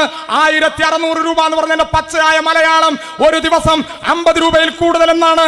ഒരു ദിവസം 50 രൂപയിൽ കൂടുതൽ 62 ലക്ഷം ആളുകൾക്ക് കരുതൽ വെക്കുന്ന ഒരു നാട് ഈ ലോകത്ത്, ഈ ചോര ചെങ്കൊടി പാർന്ന കേരളമല്ലാതെ ഈ ലോകത്തൊരു നാടില്ല. എന്നിട്ട് ഈ പ്രസ്ഥാനത്തിന് നേരെ, ഈ പ്രസ്ഥാനത്തിന്റെ ഗവൺമെന്റിന് നേരെ, നമ്മുടെ മുഖ്യമന്ത്രിക്ക് നേരെ ഈ നാടിന്റെ തെരുവിൽ എന്തെല്ലാമാണ് ഇവർ എഴുന്നള്ളിക്കുന്നത് എന്ന് ഈ നാട് തിരിച്ചറിയണം. ഇങ്ങനെ ഈ കേരളം മുന്നോട്ട് പോയി. വലിയ രൂപത്തിലുള്ള പ്രതിസന്ധികളെ കേരളം നേരിട്ടു. രണ്ടാമതൊരു തെരഞ്ഞെടുപ്പ് വന്നു. ഞാനിവിടെ പ്രളയത്തെക്കുറിച്ച് പറയുന്നില്ല, നിപ്പയെക്കുറിച്ച് പറയുന്നില്ല, നമുക്കറിയാം നമ്മുടെ കോവിഡ് കാലത്തെക്കുറിച്ച് പറയുന്നില്ല. നമ്മുടെ ആളുകൾക്കറിയും ഇവിടെയെല്ലാം ഇടതുപക്ഷ ബദൽ ഈ കേരളം അടയാളപ്പെടുത്തിയിട്ടുണ്ട്. ഒരു സൂക്ഷ്മാണുവിന്റെ മുന്നിൽ ഈ ലോകം വിറങ്ങലിച്ചു നിന്നതാണ് കോവിഡിന്റെ മുന്നിൽ. നമുക്കറിയും അന്ന് രാജ്യം ഭരിക്കുന്ന ഒരു ആകാശത്തേക്ക് ടോർച്ചടിക്കാൻ പറഞ്ഞത് ഈ നാട് മറന്നിട്ടില്ല. തെരുവിലിറങ്ങി പാത്രം കൊട്ടാൻ പറഞ്ഞത് നമ്മൾ മറന്നിട്ടില്ല. ഈ കേരളം ശാസ്ത്രം പറഞ്ഞു, ഈ കേരളം യുക്തിബോധം പഠിപ്പിച്ചു, കൈകഴുകി തോൽപ്പിക്കാൻ കോവിഡ് ചങ്ങലയെ എന്നീ നാടിനെ പഠിപ്പിച്ചു, മുഖാവരണം വെപ്പിച്ചു. പ്രിയപ്പെട്ടവരെ, സാമൂഹികമായ അകലം പാലിപ്പിച്ച് ആളുകളെ നിർത്തി ഈ കേരളം അടച്ചിട്ടു. കേരളത്തിലെ ജനങ്ങളെ സുരക്ഷിതരാക്കി, മരണസംഖ്യ കുറഞ്ഞു. ഈ കേരളം സമ്പൂർണ്ണമായി അടച്ചിട്ടുകൊണ്ട് കേരളത്തിന്റെ മുഖ്യമന്ത്രി ലോകത്തിന്റെ ചരിത്രത്തിൽ ആദ്യമായി ഒരു ഭരണാധികാരി അദ്ദേഹത്തിന്റെ നാട്ടിലെ ജനങ്ങളോട് പറഞ്ഞു, കേരളം അടക്കാൻ പോവുകയാണ്, എല്ലാവരും വീടിനകത്തിരിക്കണം, ആരും തൊഴിലിന് പോകരുത്, ഈ കേരളം ഇനി മുതൽ സമ്പൂർണ്ണമായി അടയ്ക്കുകയാണ് എന്ന് പറഞ്ഞപ്പോ പ്രിയപ്പെട്ടവരെ കിട്ടിയ സഞ്ചിയും എടുത്ത് ഈ നാടിന്റെ തെരുവിലൊക്കെ ഓടിയ ആളുകളെ നമുക്കറിയാം. കേരളത്തിന്റെ മുഖ്യമന്ത്രി തുടർന്ന് പറഞ്ഞു, ഇത് മാവേലി നാടാണ്, ഇത് മലയാള നാടാണ്, ഈ നാട്ടിലാരും പട്ടിണി കിടന്നു മരിക്കില്ല.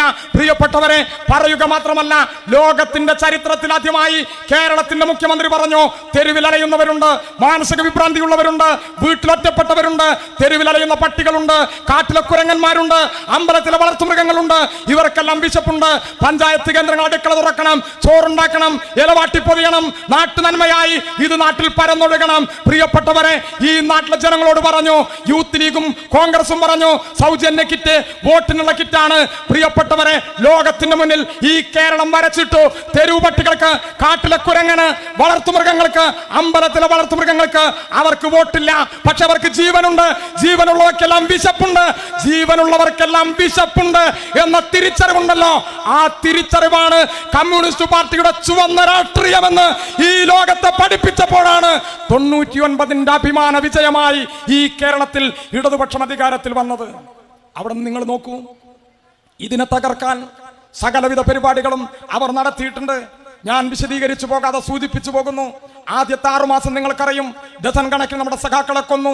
എന്നിട്ട് നമ്മുടെ മൂക്കിന് നേരെ വിരല് ചൂണ്ടി ഈ നാട്ടിൽ പലരും ചോദിച്ചു, നിങ്ങളുടെ സഖാക്കളെ ഇങ്ങനെ കൊന്നു തള്ളുമ്പോൾ അതിൽ സനൂപുണ്ട്, അതിൽ അബ്ദുറഹ്മാനുണ്ട്, അതിൽ സഖാവ് ധീരജ് ഉണ്ട്, ഇവരെയെല്ലാം കൊന്നു തള്ളിയപ്പോഴും തിരിച്ചടിക്കാതെ, തിരിച്ചൊരു കൊലപാതകം നടത്താതെ നിങ്ങൾ CPM-കാർ, നിങ്ങൾ സഖാക്കൾ നാണമില്ലാത്ത മൗനം പാലിക്കുന്നു. അധികാരം നിലനിർത്താനല്ലേ എന്ന മറ്റേ ചോദ്യം നമ്മുടെ മുഖത്തിങ്ങനെ ഇങ്ങനെ മൂക്കിന് ചൂണ്ടി നമ്മളെ എതിർക്കുന്നവർ ചോദിച്ചിട്ടുണ്ട്. പ്രിയപ്പെട്ടവരെ, ആത്മധൈര്യം വിടാതെ ഞാനും നിങ്ങളും ഈ നാടിന്റെ തെരുവിൽ ഈ ചെങ്കൊടി പിടിച്ചു നിന്നു. ഇന്ന് ഈ വേദിയിൽ നമ്മൾ ആദരിച്ച വനജ ചേച്ചിയെ നമുക്കറിയാം. അനശ്വരനായ രക്തസാക്ഷി സഖാവ് ദാമുവേട്ടന്റെ ജീവിത പങ്കാളിയാണ്. 550-ലധികം സഖാക്കളെ വർഗീയവാദികൾ, വലതുപക്ഷം, മാടമ്പിമാർ, ഭരണകൂട ഭീകരത ഈ നാടിന്റെ തെരുവിൽ കൊന്നു തള്ളിയപ്പോ പകുതി താഴ്ത്തിക്കെട്ടിയ ചെങ്കൊടിയും പ്രിയപ്പെട്ടവരെ നെഞ്ചത്ത് കറുത്ത ബാഡ്ജും കരഞ്ഞു കലങ്ങിയ കണ്ണുമായി ഞാനും നിങ്ങളും നടന്നു ദൂരം നടന്നുപോയ മറ്റൊരു പ്രസ്ഥാനവും ഈ ഭൂമി മലയാളത്തിലില്ല എന്ന് ഈ നാടിനോട് പറയാതെ നമ്മൾ പറഞ്ഞു.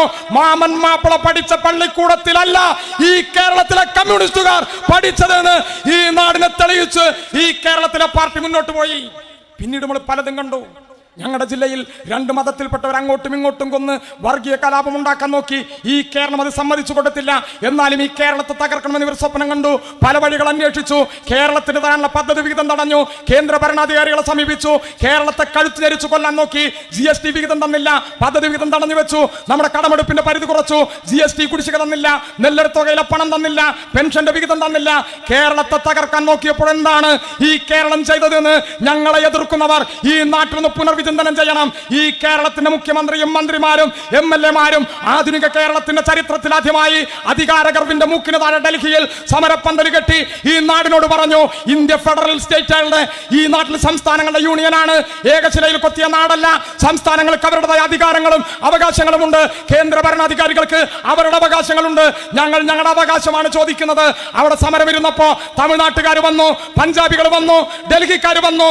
നിങ്ങൾ ഒറ്റയ്ക്കല്ല, നിങ്ങളുടെ കൂടെ ഞങ്ങളുണ്ട് എന്ന് നമ്മൾ ഐക്യദാർഢ്യം പ്രകടിപ്പിച്ചു. നമ്മൾ കോടതിയിൽ പോയി കോടതി കിടക്കാൽ ഉത്തരവിലൂടെ പറയേണ്ടി വന്നു, ഈ കേരളത്തിന് അർഹതപ്പെട്ട് നൽകണം. പ്രിയപ്പെട്ടവരെ, 1-ാം ഗഡു 2024 മാർച്ച് മാസത്തിൽ ഈ കേരളം പൊരുതി നേടി. ഈ നാട് മറന്നിട്ടില്ല. പിന്നീട് നമ്മൾ എന്താണ് കണ്ടത്? പിന്നീട് കണ്ടത് അന്വേഷണ ഏജൻസികളുടെ മഹാപ്രവാഹമാണ്. CBI വന്നു, ED വന്നു, കസ്റ്റംസ് വന്നു, പലരും വന്നു, വട്ടമിട്ട് പറഞ്ഞു. AI ക്യാമറ വിവാദം പറഞ്ഞു, ലൈഫ് മിഷൻ വിവാദം പറഞ്ഞു, ബിരിയാണി ചെമ്പിലെ സ്വർണം പറഞ്ഞു, ഈന്തപ്പഴത്തിന്റെ ഉള്ള സ്വർണം പറഞ്ഞു, KT ജലീലിനെ തൊലിക്കാതെ വിഴുങ്ങാൻ വന്നു, പിണറായി വിജയന്റെ വീട്ടുകാരെ പറഞ്ഞു. പ്രിയപ്പെട്ടവരെ, എന്തെല്ലാം പറഞ്ഞു. കരുവന്നൂര് പറഞ്ഞു, പലതും പറഞ്ഞു. പ്രിയപ്പെട്ടവരെ, ഓരോന്നും പുറത്തു വന്നു. കരുവന്നൂർ അരവിന്ദാക്ഷനെതിരെ കേസ് നിലനിൽക്കില്ല എന്ന് കോടതി പറഞ്ഞു. അവരെ വെറുതെ വിട്ടു. മാധ്യമങ്ങൾ അതൊന്നും ഇവിടെ പറയില്ല. പ്രിയപ്പെട്ടവരെ, നമുക്കറിയാം, കമ്മ്യൂണിസ്റ്റുകാർക്കറിയാം, ഇടതുപക്ഷത്ത് നിൽക്കുന്നവർക്കറിയാം, ഞങ്ങൾക്ക് നല്ല ബോധ്യമുണ്ട് ഈ പ്രസ്ഥാനം ഏത് പ്രസ്ഥാനമാണെന്ന്.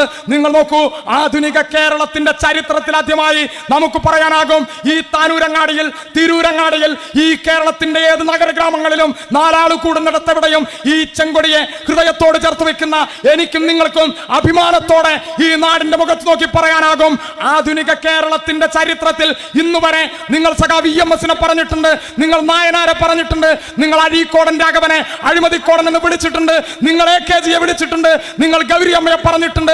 ഇന്നും ജീവിച്ചിരിക്കുന്ന 101-ന്റെ സമരേതിഹാസം സഖാവ് VS-നെയും മകനെയും നിങ്ങൾ പറഞ്ഞിട്ടുണ്ട്. മൺമറഞ്ഞു പോയ സഖാവ് കോടിയേരിയുടെ കുടുംബത്തെ നിങ്ങൾ വേട്ടയാടിയിട്ടുണ്ട്. നിങ്ങളിപ്പോ സഖാവ് പിണറായിയുടെ ചോര കുടിക്കാൻ ഇവിടെ വട്ടമിട്ട് പറക്കുന്നുണ്ട്. ഞങ്ങൾ അഭിമാനത്തോടു കൂടി പറയുന്നു, ആധുനിക കേരളത്തിന്റെ ചരിത്രത്തിൽ ഇന്ന് വരെ ഞങ്ങളുടെ ഒരു സഖാവിനെ വേണ്ട, ഞങ്ങളുടെ ഒരു അരസഖാവിന്റെ ഒരു രോമം തൊടാൻ നിങ്ങളുടെ അന്വേഷണത്തിന്, നിങ്ങളുടെ ഭരണാധികാരി ഗർവിന് ഈ കേരളത്തിന്റെ ചരിത്രത്തിലായിട്ടില്ല. ഇതിന്റെ പേരാണ് CPIM, ഇതിന്റെ പേരാണ് ഇടതുപക്ഷം. അവിടെ നിന്നില്ല. ഇപ്പൊ നിങ്ങൾ നോക്കൂ, ഈ കേരളത്തെ തകർക്കാൻ ഇന്ത്യ ഗവൺമെന്റിന്റെ പൊളിറ്റിക്കൽ ടൂളായി ഒരു ഗവർണറെ ഈ നാട്ടിൽ കൊണ്ടുവന്നിട്ടുണ്ട്. ചുവപ്പ് കണ്ട കാളാണ് ഈ നാട്ടിലെ ആളുകൾക്കറിയാം, കറുപ്പ് കണ്ട കാളാണ് ഈ നാട് കേട്ടു. ഒരു കാളക്കൂറ്റൻ ഈ മിഠായി തെരുവ് കൂടെ ഇറങ്ങിയോടിയത് ഈ നാട് കണ്ടു. പ്രിയപ്പെട്ടവരെ, എന്താണ് കാരണം? എന്താണ് അതിനുള്ള കാരണം? നമുക്കറിയാം, ഈ ഇന്ത്യയിൽ ഫാസിസം പിടിമുറുക്കുമ്പോഴും ഈ നാടിന്റെ തെരുവിൽ നല്ല ചിന്തയുള്ള ഒരു പുതിയ ചെറുപ്പം ഈ നാടിന്റെ തെരുവിൽ വളരുന്നുണ്ട്. നമ്മുടെ കലാലയങ്ങളിൽ, സർവകലാശാലകളിൽ, അത് നെഹ്റു യൂണിവേഴ്സിറ്റി ആകാം, അത് സിംല യൂണിവേഴ്സിറ്റി ആകാം, ഹൈദരാബാദ് യൂണിവേഴ്സിറ്റി ആകാം, പോണ്ടിച്ചേരി കേന്ദ്ര സർവകലാശാലയാകാം, കേരളത്തിലെ സർവകലാശാലകളാകാം, എല്ലാ സർവകലാശാലകളിലും വിഭജനത്തിനെതിരായി മതനിരപേക്ഷതയുടെ, യുക്തിചിന്തയുടെ, ചരിത്രത്തെ മുറുകെ പിടിക്കുന്ന നല്ല മനുഷ്യരുടെ ഐക്യനിര രക്തനക്ഷത്രാങ്കിത സുപ്രപതാകയിൽ സ്വാതന്ത്ര്യം, ജനാധിപത്യം, സോഷ്യലിസം എന്നാലേഖനം ചെയ്ത പുതിയ തലമുറ ഈ നാടിന്റെ തെരുവിൽ ഉയർന്നു വരുന്നുണ്ട്. ഇതിന് ദിശാബോധം നൽകുന്ന ഒരു നാട് ഈ കേരളമാണ്. അതുകൊണ്ടോ ഈ കേരളത്തെ തകർക്കണം, ഇവിടുത്തെ ഉന്നത വിദ്യാഭ്യാസ മേഖലയെ തകർക്കണം. നമുക്കറിയാം, നമ്മുടെ സർവകലാശാലകളിൽ ചാൻസലർ പദവിയിൽ ഗവർണർ ഇരിക്കുന്നുണ്ട്. അത് ഭരണഘടനാപരമല്ല, അത് ഇന്ത്യയിലെ ഒരു ഗവൺമെന്റ് നിയമത്തിന്റെ ഭാഗമായിട്ടല്ല, കേരളത്തിലെ നിയമസഭാ നിയമത്തിന്റെ ഭാഗമായിട്ടാണ്. കേരളത്തിലെ ഗവൺമെന്റ് തീരുമാനിച്ചു, ഇനി മുതൽ കേരളത്തിന്റെ സർവകലാശാലകളിൽ ചാൻസലർ പദവിയിൽ ഗവർണർമാർ ഇരിക്കേണ്ടതില്ല, വിവിധ മേഖലകളിൽ കഴിവും പ്രാവീണ്യമുള്ള മനുഷ്യരെ തീരുമാനിക്കും എന്ന് പ്രഖ്യാപിച്ചപ്പോ, പ്രിയപ്പെട്ടവരെ, ഒരു ജനകീയ ഗവൺമെന്റ് പാസാക്കിയ ബില്ലുകൾ, നിയമങ്ങൾ ഒപ്പിട്ടയക്കാതെ തള്ളക്കോഴി മുട്ടയുടെ മുകളിൽ ചിറക് വിരുത്തിയിരിക്കുന്നത് പോലെ കേരളത്തിലെ ഗവർണർ ഇരുന്നപ്പോ ഈ കേരളത്തിലെ ഗവൺമെന്റ് കോടതിയിൽ പോയി, കോടതിക്ക് പോലും പലതവണ പറയേണ്ടി വന്നു. എന്നിട്ടും പ്രിയപ്പെട്ടവരെ, RSSന്റെ ചട്ടകമായി ഈ നാട്ടിൽ ഗവർണർ നിൽക്കുകയാണ്. ഇവിടെ നമ്മുടെ നാട്ടിൽ കുറെ കാലമായിട്ട് നമ്മളെ കുറിച്ച് ഒരു വിമർശനമുണ്ട്. എന്താണത്? കമ്മ്യൂണിസ്റ്റ് പാർട്ടി ന്യൂനപക്ഷ പ്രീണനം നടത്തുന്നവരാണ്, കമ്മ്യൂണിസ്റ്റ് പാർട്ടി മുസ്ലിങ്ങളെ താങ്ങുന്നവരാണ്, നമ്മളെ കുറിച്ച് ഈ നാട്ടിൽ പറഞ്ഞവരുണ്ട്. ഇപ്പൊ മറ്റൊരു കൂട്ടർ പറയണു, ഈ പാർട്ടി RSSന് കൂട്ടിക്കൊടുക്കുന്നവരാണ്, ഈ പാർട്ടി RSSന് വിടുപണി ചെയ്യണവരാണ്. അവിടെ നരേന്ദ്രമോദിയാണ്, ഇവിടെ പിണറായി മോഡിയാണ് എന്ന് ചിലർ നമ്മുടെ നാട്ടിൽ പറയുന്നുണ്ട്. അവരോട് ഞങ്ങൾ കൂടുതലൊന്നും പറയുന്നില്ല. ഒറ്റ കാര്യം മാത്രം ഞങ്ങൾ പറയാം, ഈ ഗവർണറുമായി ബന്ധപ്പെട്ട വിഷയത്തിൽ മാത്രം നിങ്ങൾ കുറെ അപ്രത്യക്ഷ കാലത്തേക്കൊന്നും പോണ്ട. ഞങ്ങൾക്ക് ന്യൂനപക്ഷങ്ങളുടെ നിലപാടുണ്ട്. അത് ലോകത്തെവിടെയാലും ഒരു നിലപാടാണ്. അത് ലോകത്തെ കമ്മ്യൂണിസ്റ്റ് പാർട്ടിക്കെല്ലാം ഉള്ള നിലപാടാണ്. അവിടെ അരികുവൽക്കരിക്കപ്പെടുന്നവർ, ന്യൂനപക്ഷങ്ങൾ, സ്ത്രീകൾ, കുട്ടികൾ, ചവിട്ടിമെതിക്കപ്പെടുന്നവർ, അവരോട് ഈ പ്രസ്ഥാനം ഐക്യപ്പെടും. ബംഗ്ലാദേശിന്റെ തെരുവിൽ മുസ്ലിം തീവ്രവാദികൾ അവിടുത്തെ ന്യൂനപക്ഷമായ ഹിന്ദു സഹോദരങ്ങൾക്കെതിരെ ആക്രമം അഴിച്ചുവിടുമ്പോ ഈ നാടിന്റെ തെരുവിൽ ബംഗ്ലാദേശിലെ ന്യൂനപക്ഷങ്ങൾ ഐക്യപ്പെടുന്ന ഒറ്റ പ്രസ്ഥാനമേ ഉള്ളൂ. ആ പ്രസ്ഥാനം കമ്മ്യൂണിസ്റ്റ് പ്രസ്ഥാനമാണ്. നിങ്ങൾ നോക്കൂ, ഗവർണർ കാലിക്കറ്റ് യൂണിവേഴ്സിറ്റിയിൽ സെനറ്റ് ഹാളിന്റെ മുമ്പിലേക്ക് വന്നൊരു സമരം ഈ നാട്ടിലെ ആൾക്കാർക്ക് ഓർമ്മ ഉണ്ടാവും. ലീഗേരനെയും കോൺഗ്രസ്സുകാരനെയും ഈ നാട്ടിലെ വലതുപക്ഷം നിൽക്കുന്നവരെ ഓർമ്മപ്പെടുത്താൻ വേണ്ടി ഞങ്ങൾ ഒന്നുകൂടി ആവർത്തിച്ചു പറയാണ്. അവിടെ സെനറ്റ് ഹാളിന്റെ മുമ്പിൽ സമരം ഉണ്ടായി. വിദ്യാർത്ഥി പ്രതിനിധികൾ വന്നു, തെരഞ്ഞെടുക്കപ്പെട്ടവര്, അധ്യാപക പ്രതിനിധികൾ വന്നു, തദ്ദേശ സ്ഥാപനങ്ങളെ പ്രതിനിധികൾ വന്നു, SFIന്റെ കുട്ടികൾ അവരെ കടത്തിവിട്ടു. മൂന്നാമതൊരു കൂട്ടർ വന്നു, നല്ല പളപള്ള കതറെടുത്ത് ഈ സംഘി ഗവർണറെ കത്തുമായിട്ട് കോൺഗ്രസിന്റെ ആൾക്കാർ വന്നപ്പോ SFIയുടെ കുട്ടികൾ പറഞ്ഞു, നിങ്ങളുടെ മുഖത്തൊക്കെ തന്നെ അറിയുന്നുണ്ട്, കള്ളലക്ഷണുണ്ട്, കണ്ട കോൺഗ്രസ് ആണ്, RSSന്റെ കത്തും കൊണ്ടാ വന്നത്, നാണോ മാനോ നിങ്ങൾക്കില്ല, എന്നാലും നിങ്ങൾ അകത്തേക്ക് കടന്നോ. കോൺഗ്രസ് അകത്തേക്ക് കടത്തി. പിന്നൊരു കൂട്ടർ വന്നു, ലീഗേരാണ്, പളവളപ്പിന്റെ പച്ചപ്പുണ്ട്. ഇവര് വന്നപ്പോ അവരോടും SFIയുടെ കുട്ടികൾ പറഞ്ഞു, നിങ്ങൾക്ക് നാണോ മാനോ ഇല്ല, എന്നാലും നിങ്ങൾ അകത്തേക്ക് കടന്നോ. ഇവിടെ ഞങ്ങളെ എതിർക്കണവരുണ്ടല്ലോ, ഞങ്ങള് ഹിന്ദുത്വത്തിന്, RSSന് വിടുപണി ചെയ്യണമെന്നുള്ള പുളിച്ചിപ്പൊന്നാരം ഈ നാട്ടിൽ പറയുന്നവരുണ്ടല്ലോ, അവരോട് ഞങ്ങൾ പറയാണ്, ഈ താനൂരങ്ങാടിയിൽ ഒരു DYFIയുടെ മെമ്പർ വേണ്ട, ഇതുപോലൊരു RSSന്റെ കത്തുമായിട്ട് ഒരു സ്ഥാനം കിട്ടുന്നു വന്ന നാണല്ലാതെ ഞങ്ങളുടെ ബാലസംഘത്തിന്റെ ഒരു കുട്ടി വന്ന് നിൽക്കുന്ന നിങ്ങൾ കരുതുന്നുണ്ടോ? കോൺഗ്രസും ലീഗോടെ വന്ന് നിന്നു. നിങ്ങൾ നോക്കി, അത് കഴിഞ്ഞിട്ട് ഈ RSSന്റെ കത്തുമായിട്ട് കയ്യിൽ കെട്ടുകെട്ടി കക്ഷത്തിഷ്ടിക വെച്ച് നെഞ്ചിന്റെ അളവ് കൂട്ടി RSS വന്നപ്പോ ഞങ്ങളുടെ SFIന്റെ കുട്ടിയോട് ആൺപെൺ വ്യത്യാസമില്ലാതെ ആ സമരത്തിന്റെ മുമ്പിൽ നിന്നൊരു നിൽപ്പുണ്ട്. ആ കുട്ടികൾ പറഞ്ഞു, നിങ്ങൾ RSS ആണ്, നിങ്ങൾ പുറത്തേക്ക് നിൽക്കണം. പ്രിയപ്പെട്ടവരെ, കോൺഗ്രസിനെയും ലീഗിനെയും അകത്തേക്ക് കടത്തിയിട്ട് RSS പുറത്തു നിർത്തിയ ഞങ്ങളുടെ SFIന്റെ കുട്ടികൾ ഉയർത്തിയ ആ രാഷ്ട്രീയം ഉണ്ടല്ലോ, ആ രാഷ്ട്രീയം RSSന്റെ ശാഖയ്ക്ക് കാവല് നിൽക്കുന്ന സുധാകരനും VD സവർക്കർ മുമ്പില് മെഴുകുതിരി കൊളുത്തുന്ന സതീശനും ശോഭയാത്രയ്ക്ക് നിലവിളക്ക് കൊളുത്താൻ പോയ മുനീർ സാഹിബിനും 100 ജന്മം ജനിച്ചാലും നിങ്ങൾക്ക് മനസ്സിലാവില്ല കമ്മ്യൂണിസ്റ്റ് പാർട്ടിയുടെ രാഷ്ട്രീയം, ഇടതുപക്ഷത്തിന്റെ രാഷ്ട്രീയം. ഈ നാട് അത് തിരിച്ചറിയുന്നുണ്ട്. നിങ്ങൾ നോക്കൂ, ഇപ്പൊ കേരളത്തിൽ മൗദൂദികൾ, ജമാഅത്ത് ഇസ്ലാമികൾ, വെൽഫെയർ പാർട്ടിക്കാർ, മുസ്ലിം ലീഗുകാർ, കോൺഗ്രസ്, RSS എല്ലാവരും ചേർന്ന് ഈ കേരളത്തിലെ ഇടതുപക്ഷത്തെ തകർക്കാൻ, കേരളത്തെ തകർക്കാൻ കോപ്പുകൂട്ടാണ്. പാലക്കാട് ഉപതെരഞ്ഞെടുപ്പിൽ നമ്മളത് കണ്ടു. ചേലക്കരയിൽ ഉണ്ടാക്കാൻ നോക്കി. കേരളത്തിലെ പ്രബുദ്ധരായ ചേലക്കരയിലെ ജനത അവിടെ ചെറുത്തു നിന്നു. പ്രിയപ്പെട്ടവരെ, 2026 കേരളത്തിലെ നിയമസഭാ തെരഞ്ഞെടുപ്പിൽ ഇത് ആവർത്തിക്കാൻ വേണ്ടിയിട്ടുള്ള പരിശ്രമമാണ് ഇവിടെ ചിലരെല്ലാം നടത്തുന്നത്. നമ്മൾ കാണണം. എന്താണ് അവർ ലക്ഷ്യം വെക്കുന്നത്? ഈ കേരളം ഇന്ത്യയിലൊരു ബദലാണ്. പ്രിയപ്പെട്ടവരെ, ഇപ്പോ 1992 ഡിസംബർ 6 കഴിഞ്ഞു. ബാബറി മസ്ജിദിന്റെ തകർച്ച കഴിഞ്ഞു. അവിടേക്ക് ഈ രാജ്യം കടന്നു വന്ന ഒരു വഴിയുണ്ട്, ഞാൻ വിശദീകരിക്കുന്നില്ല. അന്ന് 1991 ഇവിടെ പാസ്സായ ഒരു നിയമമുണ്ട്. 1947 ഓഗസ്റ്റ് 15 ഇന്ത്യയിൽ നിലവിലുള്ള ആരാധനാലയങ്ങളിൽ അന്നത്തെ എന്താണോ സാഹചര്യം അത് നിലനിർത്തുക എന്നൊരു നിയമം. ആ നിയമത്തെ കാറ്റിൽ പറത്തി വടക്കേ ഇന്ത്യയിൽ പല സംസ്ഥാനങ്ങളിൽ, ഈ തമിഴ്നാട്ടിലെ മധുര ഉൾപ്പെടെ, അജ്മീർ ദർഗ ഉൾപ്പെടെ, യുപിയിലെ സമ്പൽ ഉൾപ്പെടെ, പ്രിയപ്പെട്ടവരെ, നിരവധിയായ ആരാധനാലയങ്ങളുടെ അടിത്തറ തോണ്ടാൻ, സർവേ കല്ലിളക്കാൻ, അവിടെ എവിടെയെങ്കിലും പഴയ അമ്പലത്തിന്റെ അവശിഷ്ടമുണ്ടോ എന്ന് അന്വേഷിക്കാൻ സംഘപരിവാരം ഈ രാജ്യത്തിന്റെ തെരുവിൽ കോപ്പുകൂട്ടുകയാണ്. നിങ്ങൾ ആരെങ്കിലും കരുതുന്നുണ്ടോ ഈ കേരളത്തിൽ ഏതെങ്കിലും ഒരു മുസ്ലിം ആരാധനാലയത്തിന്റെ ഒരു അടിക്കല്ലിളക്കാൻ, അവിടെ ജുമായ കൂടുന്ന സമയത്ത് അവിടേക്കൊന്ന് കടന്നു വരാൻ, അവിടെ എന്തെങ്കിലും ഒരു പ്രശ്നമുണ്ടാക്കാൻ, ഈ കേരളത്തിന്റെ തെരുവിൽ ബീഫ് കച്ചവടം നടത്തുന്ന മനുഷ്യനെ ആക്രമിക്കാൻ, ഭക്ഷണം കഴിച്ചതിന്റെ ഒരാളെ കൊല്ലാൻ, നോമ്പെടുക്കുന്ന മനുഷ്യന്റെ വായിലേക്ക് ഒരു അര ചപ്പാത്തി തിരുകാൻ ഈ കേരളത്തിന്റെ തെരുവിൽ സംഘപരിവാരത്തിന്, RSSന് ഈ കേരളത്തിന്റെ തെരുവിൽ, പ്രിയപ്പെട്ടവരെ, ഇന്ത്യയിൽ ഏറ്റവും കൂടുതൽ ശാഖകളുള്ള കേരളത്തിൽ RSSന് കഴിയാതിരിക്കുന്നത് മുസ്ലിം ലീഗിന്റെ തേങ്ങാപ്പൂളുള്ള പച്ചക്കൊടി കൊണ്ടല്ല, ഈ നാട്ടിലെ വെൽഫെയർ പാർട്ടിക്കാരന്റെ, സുഡാപ്പിക്കാരന്റെ വടിവാളിന്റെ ബലം കൊണ്ടല്ല, സഖാവ് EMSന്റെ അരിവാളും ചുറ്റികയും ആലേഖനം ചെയ്ത ചെങ്കൊടിയുടെ കരുത്തുകൊണ്ടാണ് എന്ന് ഈ നാടിനറിയും. നിങ്ങൾ ഈ രാജ്യത്തിന്റെ ചരിത്രം നോക്കൂ. 3000-ലധികം വരുന്ന മുസ്ലിം സഹോദരങ്ങളെ ഗുജറാത്തിന്റെ തെരുവിൽ കൊന്നു തള്ളിയപ്പോ കിട്ടിയ ജീവനം കൊണ്ട് പെറ്റുവീണ മണ്ണിൽ നിന്ന് ഓടിപ്പോന്ന് മുംബൈയിലെ ഛത്രപതി റെയിൽവേ ടെർമിനൽ വന്നിറങ്ങുമ്പോ തൃശൂലവുമായി ശിവസേനക്കാരൻ ആക്രമിക്കാൻ വന്നപ്പോ ഒരു ചെറുപ്പക്കാരൻ ഇങ്ങനെ തൊഴുകൈകളോടെ കണ്ണിൽ നിന്ന് ചോര ഇറ്റ് വീഴുന്നത് പോലെ ഒരു ചിത്രം ഈ നാട്ടിലെ ആളുകൾ മറന്നിട്ടുണ്ടാവില്ല. ആ മനുഷ്യന്റെ പേര് താനൂരിലെ ലീഗ് മറന്നിട്ടുണ്ടാവും, ഞങ്ങൾ മറന്നിട്ടില്ല. ആ മനുഷ്യന്റെ പേര് ഖുത്ബുദ്ദീൻ അൻസാരി എന്നാണ്. ആ മനുഷ്യനെ പാണ്ടിക്കടവത്ത് കുഞ്ഞാപ്പയുടെ മുസ്ലിം ലീഗ് അല്ല, 35 കൊല്ലം ഭരിച്ചിട്ട് എന്താ നേടിയതെന്ന് ഇപ്പൊ ചോദിക്കണവരുണ്ടല്ലോ. ആ പശ്ചിമ ബംഗാളിന്റെ മണ്ണിൽ ചെങ്കൊടിയുടെ പ്രസ്ഥാനമാണ് ഈ ഖുത്ബുദ്ദീൻ അൻസാരിയെ 2 കൈയും നീട്ടി സ്വീകരിച്ചത് എന്ന് ഈ നാടിനറിയും. എത്രയോ അനുഭവങ്ങൾ നമ്മുടെ മുമ്പിലുണ്ട്. പ്രിയപ്പെട്ടവരെ, ഞാൻ ചുരുക്കുകയാണ്. ഈ കേരളത്തിന് ഇനിയും മുന്നോട്ട് പോകണം. നമ്മുടെ ബദല് ഈ നാട്ടിൽ നിലനിൽക്കണം. ഈ പ്രസ്ഥാനം രക്തസാക്ഷികളുടെ, പോരാളികളുടെ പ്രസ്ഥാനമാണ്. ഈ പ്രസ്ഥാനം പിന്തിരിഞ്ഞു പോകുന്ന പ്രസ്ഥാനമല്ല. നമുക്കറിയാം, ഇന്നു കാണുന്ന ഒരു കേരളം ഉണ്ടാകാൻ ജീവിതം കൊണ്ട്, ചോര കൊണ്ട് ചരിത്രമെഴുതിയ ധീരന്മാരുടെ പ്രസ്ഥാനമാണ് നമ്മുടെ പ്രസ്ഥാനം.